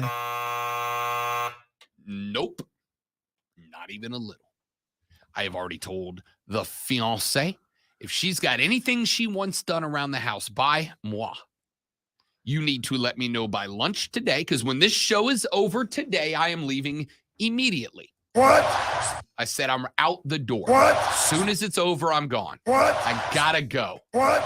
Jet set, fly away. What? I'm gone. When the show's over, I leave here. I hit the Best Buy because I got to pick up a couple of, well, first off, I go down the hall. I go pick up all the equipment from engineering that we need. Then I go to Best Buy, pick up some equipment that I need. Then I go home. I pack up. I throw it all in the back of the rig. Then I do whatever's around the house the fiance wants. Then I come back here this evening and host BetMGM tonight at 11 p.m. That show ends. I go back to the house. I go to bed. I wake up at 4:30 in the morning, and then I'm gone. When I come back on Friday, she's got me for Friday afternoon. Woo! Friday afternoon. When it comes and goes, I wake up Saturday morning. I go to Panther training camp at Wofford. I'm there from probably 8 till around 11. Then I jet set back to the house, and I host Bet for the Cycle, my nationally syndicated baseball gambling show on the BetQL network with myself and Cody Decker. We'll do that show until 4 p.m. on Saturday, and when 4 p.m. on Saturday rolls around, there is nothing in Rob Brown's life except baseball, wrestling, NASCAR, bourbon, fat people food, and sleep. Inconceivable. It's going to be incredible. Going to be incredible. But, ladies and gentlemen, let us have a discussion. But enough about Rob. How are you? I'm doing nothing, but I'm going to enjoy being on this side, watching you do everything. It's going to be awesome. Oh, yeah. Sure. Actually, I'm going to be here secretly hoping, wishing, cheering you on with your future confrontation with ACC Karen.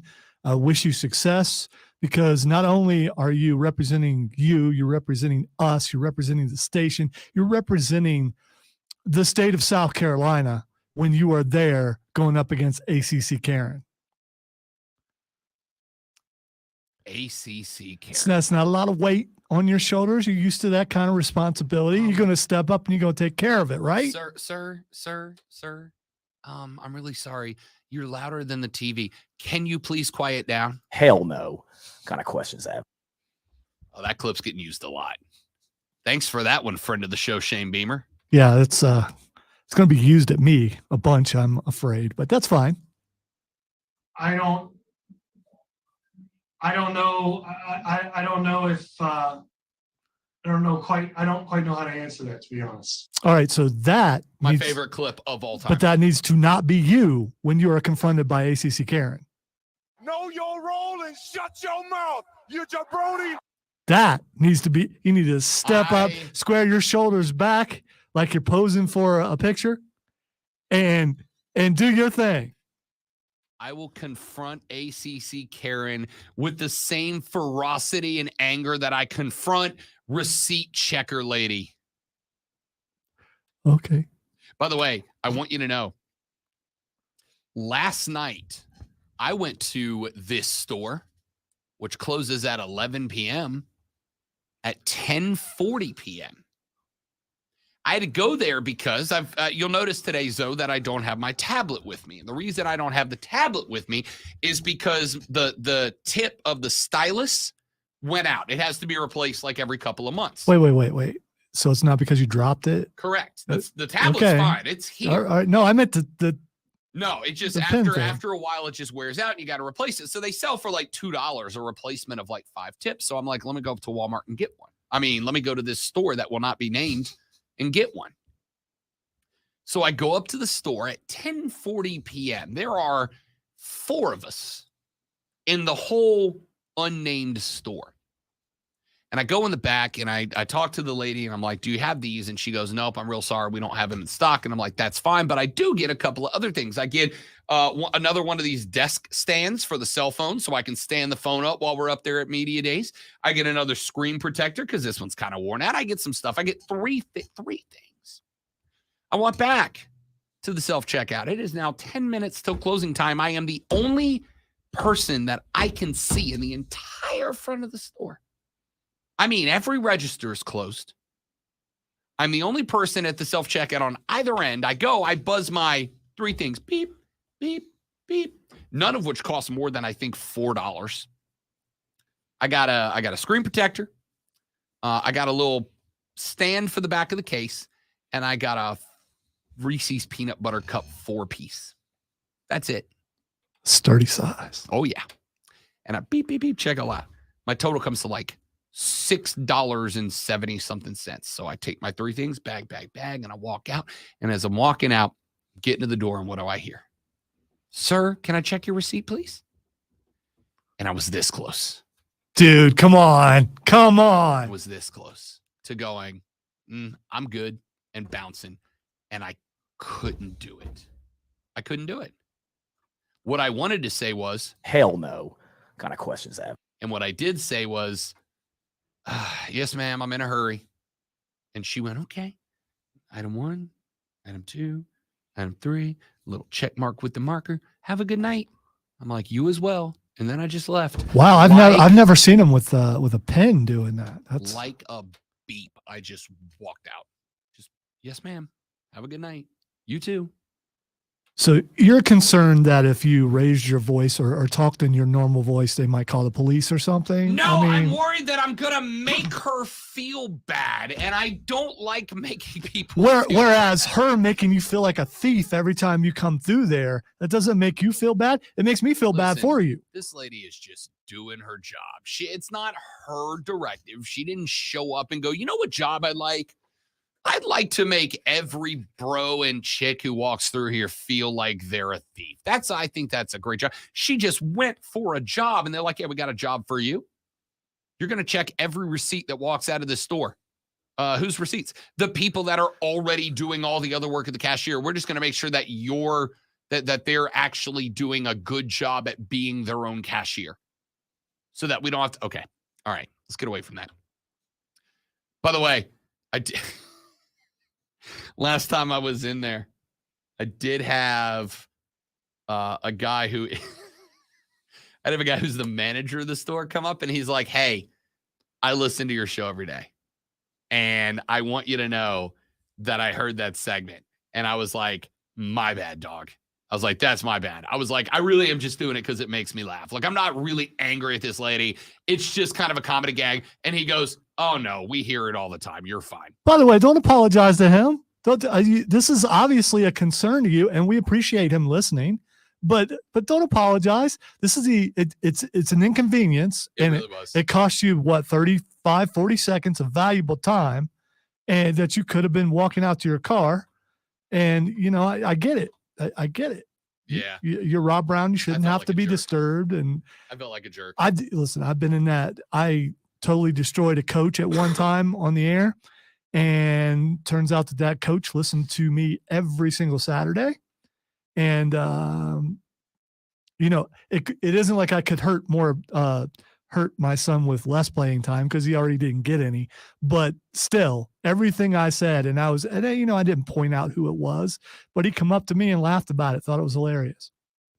So you never know who's listening. I think that's awesome that they listen there. They should broadcast it throughout the store. I'm here for it. And maybe a certain person will cut you some slack.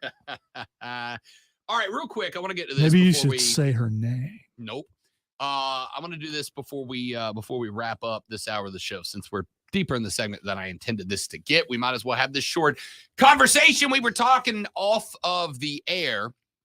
This is not another soccer segment. Relax, but it is going to start with the conversation. No, I segment. I had PSTDs from we were talking about this. PSTDs? Yeah, them things. I had those from PSTDs. Yes. It's which is it's not like an STD. It has to do with pneumonia. What did I say wrong? You're just telling the world you have PSTDs. No, I said PTSD. That's what I said. Not what you said.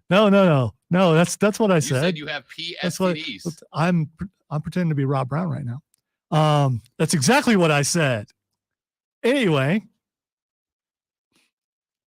I forgot my place. Let me turn my mic off. Absolutely not. Now I need to hear what you were going to say before you or after you said you had PSTDs. It was a joke about somebody else, and now we've went way too far. I was going to say I have PTSD from someone saying that's the one. We were talking about this off the air. That was that thing. Because with some people, there are no off-air conversations, especially when you say a word, well, this isn't supposed to go on the air, and then then it is that sort of thing. Yeah. Confidentiality. Do I have to make a promo out of my screw up? Yep, sure do. Okay, remembering my place over here. It's not your place. You just listen. Sometimes you slip of the tongue and you say something hilarious. Telling people you have PSTDs is way up on that list. By the way, text line. What does that stand for? PSTD 71307 or on the stream. PTSD. No. I want to know what they think it stands for. Okay. I'm just curious. Don't do the job for them. Okay. We were talking about Bill Freddy's going to be like, what the hell is going on right now? In the last segment, we were talking about the MLS debut of Messi. And I mentioned the fact that Leo Messi is trying to be to the world what Michael Jordan was to America. I mentioned that he is already the most popular athlete on planet Earth outside of the States. But if he wants to be Michael Jordan of the world, he needs to own the States too. I said he comes here. And during the break, we got asked on the stream, which you can watch at facebook.com/thefanupstate, twitter.com/thefanupstate. You can watch by going to Twitch and searching and subscribing to the Rob Brown Show or the Fan Upstate on YouTube. We got asked by Trey, soccer question, isn't Ronaldo as big a star as Messi is? To which I said, kinda. Neck and neck betwixt the two for sure, but I think it is kind of swung to Leo Messi for a couple of reasons. I think it's swung to Messi because he is the most recent Ballon d'Or winner. I think it's swung to Messi because he just won a World Cup. That was the trophy that eluded him. And now I think it is swung to Messi, not because he's in the MLS, but because of the fact that Leo Messi is about to have one of the most lucrative athletic prospect contracts in history of the Americas, while Cristiano Ronaldo is playing his football in Saudi Arabia. And it brought up a secondary conversation about what the Saudis are doing at this point.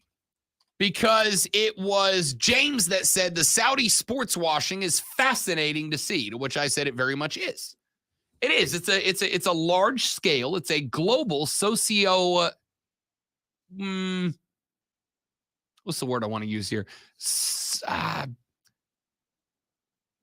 an interesting socio experiment. Sociological, I guess, is just overall. I was trying to figure out what the suffix I wanted to use, but I'll just go sociological. And it is. And it's not just interesting because it's happening globally between Saudi America and the rest of the world, but it's also interesting because I'm part of it, right? I'm part of it. The competition between Cristiano Ronaldo, who, by the way, last weekend said Saudi League football is better than MLS football, right? Well, now I got a competition. Now I want MLS to outpace the Saudi League. We should be able to. We're better. And we got Leo Messi. But it also sets up a further an advance in the rivalry between Messi and Ronaldo. And that's interesting. I want to see that play out. But see, in order to pay any attention at all to what Cristiano Ronaldo is doing in Saudi Arabia, what do I have to do? I got to watch Saudi Arabian football. I got to buy into that. More interesting to me is the golf side of it. PGA Live Tour stuff. Now, it's kind of quieted down, and that, trust me, is by plan. The Live Tour and the PGA, once they got that merger, once they got the kinks worked out, they want us to shut the hell up for a little while. They want it to go away. They want the next time that they talk PGA Live Tour to kind of come in under the radar until the golf starts up. We just had the Open Championship. It's our last major of the year, or at least the last major of this season. So now we all just kind of wait around. The next time that the PGA Tour and the Live Tour start coming out front with their BS again, it's going to be right before the next major championship when those two leagues have all their golfers playing together. It's a plan. It's a strategy. Well, ladies and gentlemen, I love golf. I love to play golf. I do not play it well, but I love to play golf. And on top of loving to play golf, I really do truly, genuinely love to watch golf. I enjoy watching golf. Well, if I want to watch golf, it's not an option anymore. If I want to watch golf, I have got to effectively participate in what the Saudis have done to the sport. It's not an option anymore, right? If I want to watch golf, I have to some degree, kind of accept. I have to kind of accept what this is. I kind of have to accept that if I'm going to watch the golf now, what the Saudis are doing is working. That, or I just don't get to watch golf anymore. And this is not the first time we've had this conflict. I have had this conflict in the past. I'm a beloved fan of the New Orleans Saints. My Saints ownership has done some pretty shady stuff down there in New Orleans, Louisiana. And there have been times that I have had to try to justify my fandom of an organization that is run by a group of billionaires that do some things that I consider personally heinous. The World Cup last time around was held in Qatar. Qatar did some terrible things in order to get the World Cup set up. What amounted to slave labor, the deaths of multiple workers on stadiums built for the World Cup, and then the World Cup ran around and Rob Brown had to justify in his soul, can I watch this event knowing what went into putting it on? And you know what? I did. And there's a large part of me that enjoyed it. And there's a large part of me that feels guilty as hell for doing it. And now we get to do that all over again with the Saudi League. We get to do it with Ronaldo and Messi. We get to do it with golf as a sport. And to watch people, including myself, have to try to figure out where the hell they come down on this sliding scale.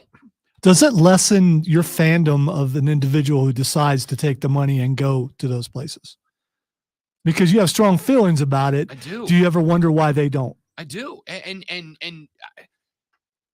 the answer I give to be woke is yes, of course I do. But I also have done this thought experiment on the air many times. I don't like the Saudis. I don't want the Saudis involved. But Lonzo, if the phone rings tomorrow and I hear, hey, this is the CEO of the Live Tour, Rob Brown, I would like to pay you $5 million a year to fly around the globe and be the lead analyst for Live Tour Golf. Dude, I'm gone, right? I'm gone. I would, of course, say, well, I do have obligations to continue winning awards for the Fan Upstate, but as long as it fits into my schedule, I'm gone. Yeah, you ain't doing that. You just out. We're just like, where's Rob? Yeah. I don't know. So the answer is I would absolutely love to say, yes, I judge the guys that go Live Tour. I think the Live Tour is bad. I think the people that run the Live Tour is bad, and I think they have no place in golf as a whole. And I do not think we should be allowing them to successfully whitewash their name using the sport that we love so much. On the flip side, if they offered me that much money to go, I'm freaking gone because I'm paying for my mom's house. I'm letting her retire today. My nephew's college fund is paid for. The fiance's college debt is off the books. I got a house in Denver, Key West, New Orleans, Greenville. And I'm flipping around between the four. I got a radio studio built into every one of them, right? Like I'm doing okay. I got to take that money. On the flip side, I still really don't like the Saudis or what they do or what they're doing to the sport. And now it's happening with soccer. It's happened with golf. It's happened with the Olympics. We're running out of places. And oh, by the way, now we're starting to see hedge funds pop up and buy, as a group, professional sports teams. It's happened in the English Premier League. The NBA, Adam Silver came out about a week ago and said, yeah, we're not interested in that in the NBA. But here's the thing. Ain't none of them come forward and gone, what if we buy that team for $10 billion, $7 billion more than it's worth? They might change their tune real quick. We are next up on the list of places that the Saudis want to take over sports. Question is, do we stand firm or do we look at it? And as I said, I would for Live Tour money go, we don't like it, but you know what we do like more than that?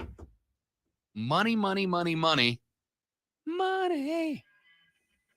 It's interesting. All right, we'll get to that Lane Kiffin story when we come back. My name is Rob Brown. The great one's on the board. The Rob Brown Show rolls on. It's the Fan Upstate. PC. All right, guys, got another live read. Stay right there. We'll be right back.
Lane Kiffin had some comments, as did every SEC coach during SEC Media Days over in Nash Vegas, Tennessee.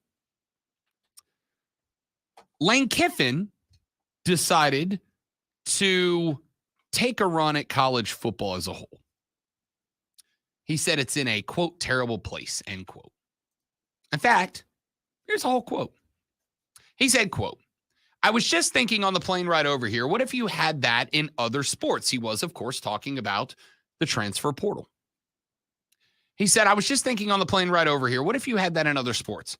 Tom Brady, Asia Wilson, Lionel Messi, LeBron James. What if every year they could opt into free agency twice a year, really, and they have no long-term contracts? Basically, everybody is not even on a 1-month contract because they can leave in 2 windows. It's created a lot of issues and roster changes. I'm not complaining about it because we take advantage of free agency, but at the same time, I don't think that's really good for college football. These massive overhauls of rosters every year really is not in the best interest of college football. He then went on to say, using his free agency analogy to go one step further, he said, quote, I am not about to start putting rankings out on boosters from top to bottom of the conference. God, I want that so bad, though. Greg Sankey said, remember, we've grown a lot, and you don't have to respond to every question to show everybody you have the answer. So I'm going to do that in this situation. But, like I said before, you want to look at the best boosters in the country and eventually the schools that have the most money that decide to pay the players. Just look at recruiting rankings the next few years. That will give you your answer, end quote. Now, a couple of things out of Lane's analogies here. And for the record, I'm a big fan of Joey Freshwater, all right? I don't know if you remember that story. Most celebrities, when they go to hotels, they have a moniker that they use. What's yours? I said celebrities. I do not have one. I did for a few years ago when I worked in a classic rock format for about a year and a half. I did use an on-air name for my rock station, which was Robbie Hebert, which is, of course, not just a nod to a kid from Louisiana, but also a nod to my favorite NFL quarterback of all time, the legendary Cajun Cannon himself, Bobby Hebert. Well, and Diesel was already taken. So And Diesel was already taken. Yeah, this was like 2007, so he was way established at this point. Any hoodles. It came out that Lane Kiffin's was Joey Freshwater, which I love because A, it's hilarious, and B, it's dumb. It's like what was Michael Vick's Raw Mexico? Like, yeah, hey, coach, we need a fake name for your hotel reservation. How do you feel about John Smith? Nah. All right. How do you feel about Matt Richardson? Nah. Not good enough. All right, coach. How do you feel about Bob Robertson? Nope. All right, coach, what do you got? And then I just see Lane looking around his desk, and he sees a bottle of fresh water. He's like, Joey Freshwater. Hey, I'm Joey Freshwater. How do you do? So you sure he didn't just use one of those name emulators? You're right. Like in a video game where you have no imagination. So you go, let's see what yeah, that works. Answer these 7 questions and we'll tell you your mafia name. Based on your answers of liking boats and fishing, we've decided your name is Joey Freshwater. Anywho, got a couple of problems with what Lane had to say. And this is, as somebody, again, admittedly, who really likes Lane Kiffin. I think he's hilarious and good for football. Okay? He said, I was just thinking on the plane ride over, what if you had that in other sports? Tom Brady, Asia Wilson, Lionel Messi, LeBron James. What if every year they could opt into free agency twice a year, really, and they have no long-term contracts? Here's the thing, coach. When you sign a football player, you sign them to a 1-year contract. And what you offer on that 1-year contract is what? Education, room and board, food, and some pretty dope shoes every now and then. And that's it. Do you think that if Tom Brady signed a contract with the Tampa Bay Buccaneers and they offered to pay him in education, room and board, and shoes, that he would have signed a 3-year contract with Tampa? Probably not. Do you think if David Beckham called Lionel Messi and said, hey, yo, Leo, how you doing? I'll tell you what, why don't you come to Miami and play? And we are going to pay you, Leo Messi, in room and board, free food, and some dope cleats. You think Leo's coming over here instead of Saudi Arabia? Nah, bruh. See, you're listing all of these professional athletes, all of whom, Tom Brady, Asia Wilson, Lionel Messi, and LeBron James, who all get paid millions of dollars to do their thing. Are you leaving out the education part? Because you haven't mentioned the education. I did say the education. That's getting paid for, which is how much does it cost to go per year to a school? I mean, out of scholarship, out of state, $100,000 a year to the top schools. Right. Here's the thing. So if you're a red shirt, you're going for $500,000, right? Wonderful. Do you know what other school can provide that to you? All of them. Every school offers that. I'm just pointing out that there's more money involved that they're getting by going. That's all I'm doing. I'm not disagreeing with you. What I'm saying is all of these professional athletes he listed, all of them are compensated way above their peers. Leo Messi makes more money in soccer than any other soccer player, with the exception of maybe Cristiano Ronaldo. Asia Wilson is making more money playing women's professional basketball than probably everybody except maybe like Aaliyah Boston, or when she gets off her rookie contract.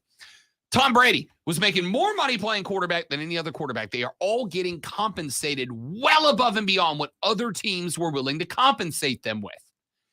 If you go to Florida State and you go to journalism school, do you know what other schools can offer you? A journalism scholarship and journalism education? Most all of them, right? So the question is, how are you compensating these athletes in a way that is the best, in their opinion, compensation? See, because when Tom Brady signs a contract, when that contract one's up, he's allowed to talk to all the other teams. And whichever team gives him the compensation that is best, in his opinion, for him, he gets to go there. And now we're just saying, now they have the same option. And because colleges cannot outright pay their players, and this is what I've said the whole time, you no longer get to sign a kid and go, you're mine for 4 years. You have to make the kid say, I want to be here for 4 years. And how do you do that? For some kids, it's playing time. For some kids, it is an education. I am sure there's at least 2 or 3 players on the team at Missouri who are there because Missouri's J school is considered the best in the country, and they are there to get a J school education from Mizzou, and that is the compensation for them. All right. I hate to jump back to an earlier topic, but this just broke. Saudi Arabian club Al Hilal is offering a record-breaking $1.1 billion to bring over Mbappe on a 1-year deal. $1.1 billion. It checks out. On a one. There's a dude good enough to 1.1. Okay. It is, as we've mentioned a number of times. That's according to Bleacher Report, by the way. So it ain't about the dude or how good the dude is. It's about the image. Right. Kylian Mbappe is one of the best young talents in the world. He's probably one of the best 5 soccer players on planet Earth right now. It is not about Kylian Mbappe being worth $1 billion because of his soccer skills. It is about Saudi Arabia having one of the best 5 players in the planet playing in their league and bringing attention to it. That's what's worth $1 billion to them. Well, I just think, I mean, you brought that up. That's how, this is how it works. Yeah. Right? It's because it's you will make about, $776 million would be his salary. It is not about Kylian Mbappe's soccer skills are worth $1 billion. It's Kylian Mbappe's image. Speaking of, what a wonderful segue, because what are we talking about with the way these college players make money? Their name, image, and likeness. That's what Kylian Mbappe is getting paid for. His name, image, and likeness. Why does he have a name, image, and likeness?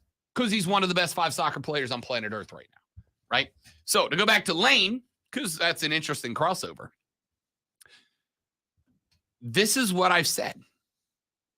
The best coaches now are coaches who not only have the ability to put together the X's and O's by using the Jimmies and the Joes. The coaches that are going to have the most success now are the coaches who are able to build loyalty amongst their roster.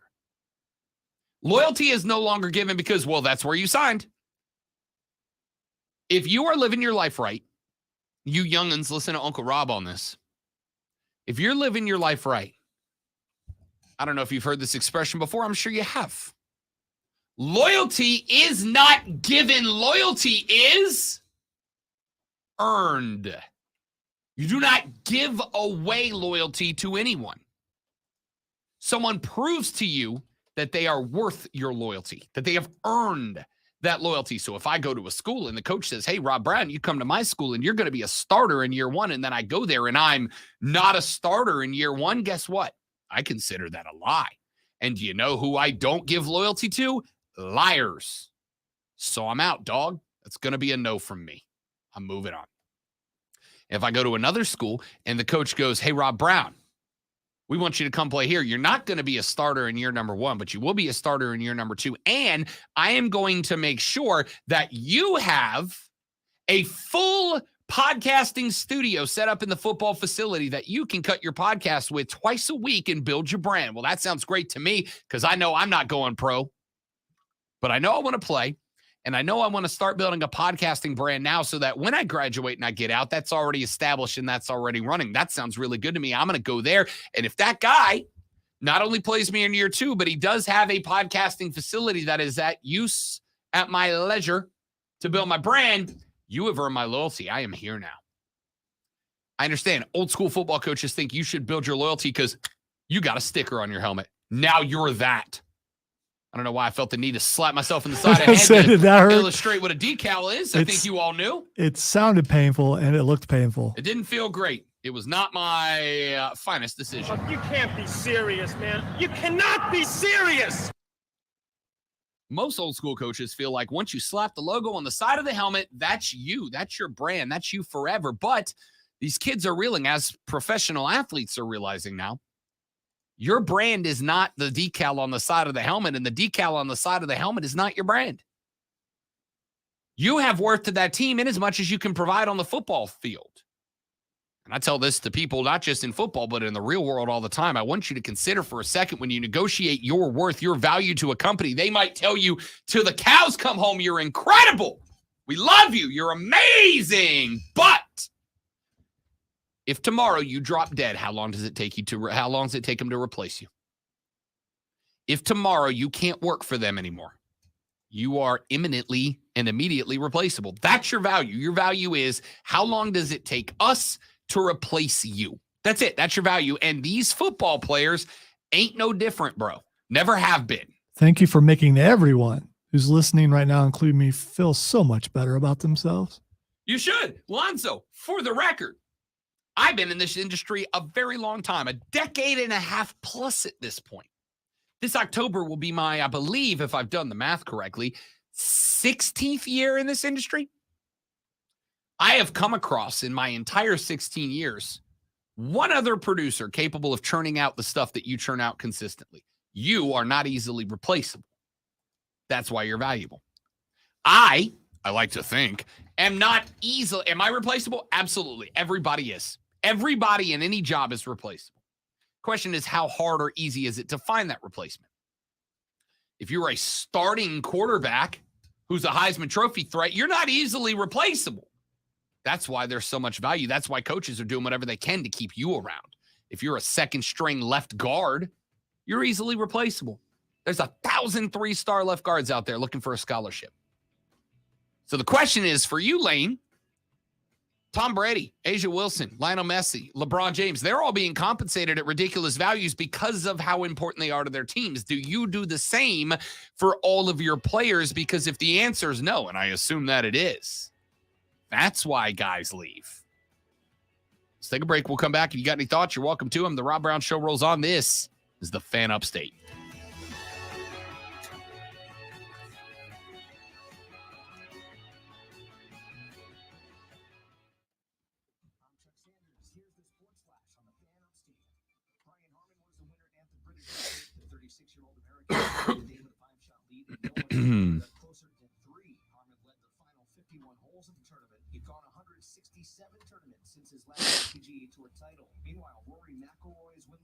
So let me tell you why I love my X feed. Apparently, they're trying to push that videos on Twitter, X, are now referred to as X videos. I'm staying here. I'm talking about it right now. I clicked on that, and on my timeline, It's just all people putting up videos of Degeneration X. And I'm here for that. I love that. Ruined his, yeah. I had a whole thing planned. A whole thing. I mean, a whole big thing. You had a bit going? Planned for Twitter You had a bit trending ready? topics, and now. Well, let's do it anyway. You had No. a bit. No. It's okay. I'm not the bit killer. No. Yes, you are. When it comes to this, you are. It's your thing, though. So man, 40 made it to 11:45, thinking, okay, I didn't say anything. okay, wrong. he's not doing it. He's not doing it. I got this, and there it is. There it is. I'm a bit killer. Made it that far. I'm a I bit mean, killer. it's if you're going to be spontaneous, you can't tell each other. So I mean.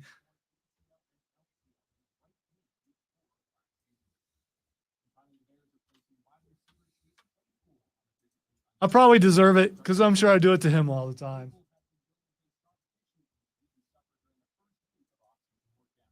Sometimes I jump in and say stuff that he's probably was going to say, but if I don't jump in and say it, I don't get to say it. I don't know.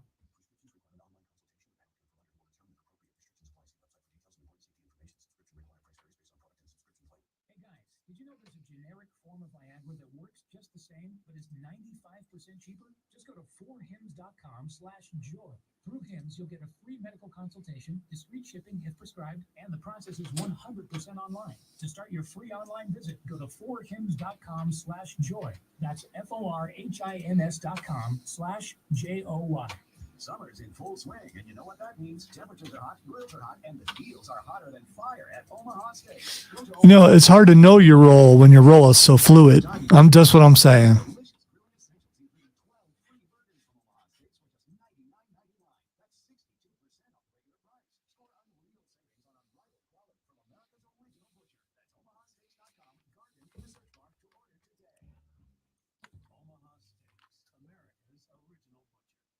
Discover credit cards automatically double all the cash back you earn at the end of your first year, which means, wait, hold up.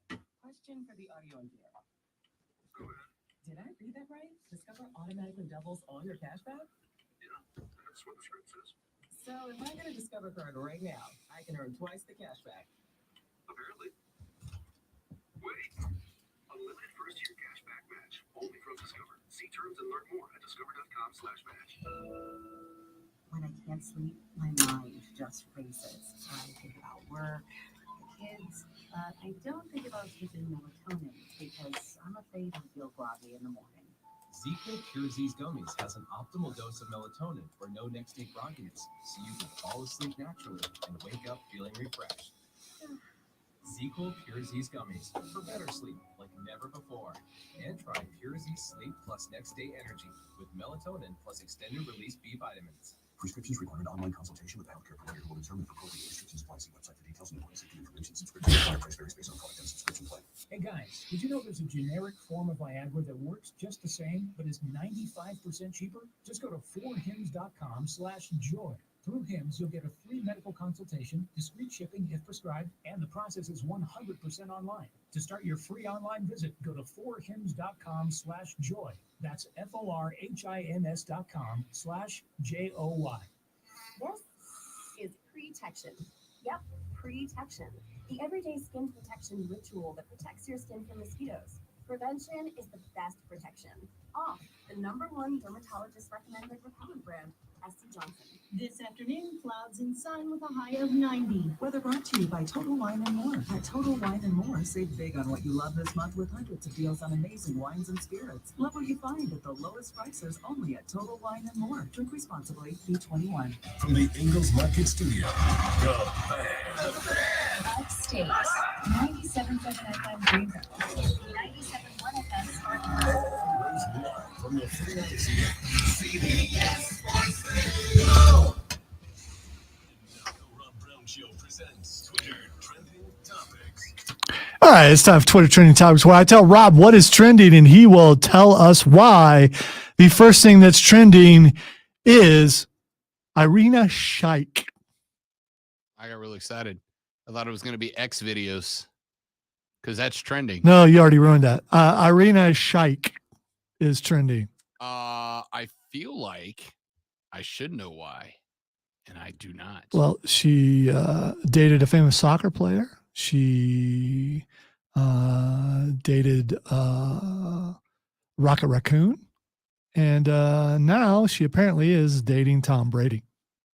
Oh, that's who you were talking about earlier. Wait, you already talked about this. How come yours gets to stay but mine doesn't? It wasn't on the air. Okay, fair enough. Arena Shike is this may shock you with Tom Brady, supermodel. By the way, he has a type. If you look at her and look at Giselle. Supermodel. No, supermodels don't all look alike, but she has a Giselle kind of look to her. You don't think so? Tom Brady has a type. Ridiculously rich supermodel. Which, by the way, me too, Tom. Me too. What, you want them all to look like Giselle Bundchen? Because they all don't. My fiance is the most beautiful woman on the face There you of go. planet Earth. There you go. The next thing that's trending is Shawn Michaels. By the way, I know you did, but I'm saying it anyway. Did you catch during SmackDown when he told Butch? Yeah, everyone did, and those videos are everywhere pointing out that he had trouble. He was gonna call him Pete, and I was here for it. Give me back Pete. Anyway, Shawn Michael almost called Butch Pete Dunne, which was his NXT name, and I think that was on purpose. I think that was just a little nod to the NXT fans, and frankly, Shawn, I appreciated it. Shawn is he's getting a little bit older, but so the reason why Shawn is trending is because X videos. So, no, not because of X videos, just because of X period. So X, they moved. Elon's trying to rebrand Twitter as X. I don't think he is. I think he is. I think he's trolling. I think he's doing this, and then he's going to take it back to what it was. That's what I think he's doing. Here's the problem. I would agree with that, except for everything Elon has ever done, he calls X. When he bought PayPal, he was going to make it X. The board of directors nixed that. Then he started a rocket program. What's it called? SpaceX. SpaceX. It does have an X in it, but it's not X. What's the first name of his child? I can't pronounce it, but the first letter in it, and it's just letter because it's letter space weird elvish thing, but the first letter in his child's dumbass name is X. On behalf of the station, I would like to say that all Elvish names are not the word that Rob said, that they're actually, we don't usually disrespect elves. For the record, I don't hate having like a unique, interesting first name. I got no issue with that at all, as long as you're aware that that kid is going to be explaining how to pronounce his first name to everyone for the rest of its life. I have no problem with it. X. All right. Unless it starts with DM, X ain't a name. The next thing that's trending is X-rated. I'm going to go ahead and tell y'all right now, for those of you that still are on Twitter, as I am, I'll freely admit still on Twitter. No, don't look on stream thinking that it's going to be X-rated. It's not. It's not. It's the It's not. Though Lonzo does have PSTDs. He said it. Let me be. I'm going for, ointment later. All right. They make a cream for that. Let me just say that as long as Elon tries to make it X, stop Gretchen, you're not going to make fetch a thing. As long as Elon continues to try to make it X, I'm just going to say, if you're at work, you better be real careful what you click on today. All right? Because one of two things has happened. You're either going to click on X videos and you're going to get Shawn Michaels and Triple H hit you with the old DX, or you're going to get PSTDs on your computer. Yeah, and then you're going to need engineering to come and help you out, if they will. That's only if they like you. If they will. Ladies and gentlemen, that's it. Tonight, 7 to 11 p.m., I'll be on BetMGM tonight. Make sure you tune in. Tomorrow, we'll be live at ACC Media Days in Charlotte, North Carolina. Have a lovely rest of your day. Don't drink and drive. I'll punch you in the face. For Lonzo, I'm Rob. See you tomorrow on The Rob Brown Show and the Fan Upstate. Later. Yeah!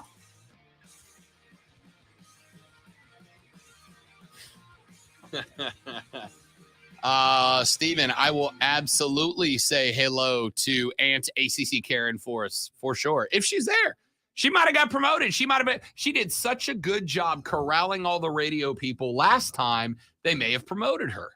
We'll see. We'll see. Maybe she'll come up and apologize to you. It could happen. You know what I like about Lonzo the most? It's the optimism. That's what I love. There's never a point where Lonzo's not optimistic AF, bro. The STD sounds serious. May want to consult a doctor. They have whole clinics for that. House of Black versus the Acclaim was pretty interesting on Saturday. I'm actually really excited to watch Collision. I just finished up SmackDown right before the show. Dude. The tribal.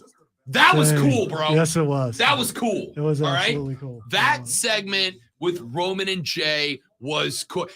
I don't know anything about like that tradition or whatever. They may be making it up. There may not. Right? There may not be one. Maybe. Yeah. That's a. But whether it's made up or whether that's like a real thing, for those of you that didn't see it, go watch the last segment of SmackDown. That moment, followed by Roman stopping Solo and then not retaliating when Jay popped him, was freaking cool, man. It was for a storyline that y'all have been trying to tell me for like months now. It's stale. I was sitting in that office though, and when Roman stood up and Jay stood up, I was like, all right, contract signing, right? Somebody's got to get super kicked. All right, here we go. And when they clasped hands, I was like, what is this? And then when they went head to head, I was like, what the hell is this? And then when Roman stopped the spike, I was like in my chair, edge of the seat, like, what is happening right now? And then when Jay popped Solo and Roman just looked at him and looked back at Jay, that was badass. Did you watch till the end though? Did you watch as he's walking out what Paul Heyman was saying? No, I didn't hear him. Oh, so Paul Heyman is saying he said the tribal chiefs said this, or he said the elder said this. The elder said, he kept like he's scared that because where Jay said it was the elder's idea, he kept saying he said it was the elder's idea. He said it was, and he's got that Paul Heyman scared look on his face. Go. Yeah, he kept saying it as they're walking out. Listen, Yeah. if this storyline doesn't have your attention, I don't know how to communicate with you about it. All that, I think it's great. All that being said, Jay's still going to lose probably. So I think it's great. Roman's going to retire champ. I don't think so. I don't know if it's Jay that gets him. Scratch that. I think it's Jay that gets him. I don't know if it's at SummerSlam, but it has been a hot minute since I looked forward to a match like I look forward to August 5th, which also I'll be live at Saturday Night Collision that night. I got to tell you, sometimes the universe lines up in ways that really make your life good and sometimes not so much. AW Collision is at the Well. I'm super excited. I will be there. It is the same night as SummerSlam and Alonzo. It is the same night as Star Wars night of the Greenville Triumph. All of them on the same night. It's a lot. I'm super bummed. I'm also bummed, and I can't tell you which one, but I'm also bummed that one of the Triumph players reached out to me and was like, dude, I'm kicking myself. And I said, why? And he said, because I was going to ask you if I could join your Collision group that night and we have a match. And I was like, oh, you do? And then I looked and saw that not only was a match, it was Star Wars night. But I had multiple Triumph players that wanted to go.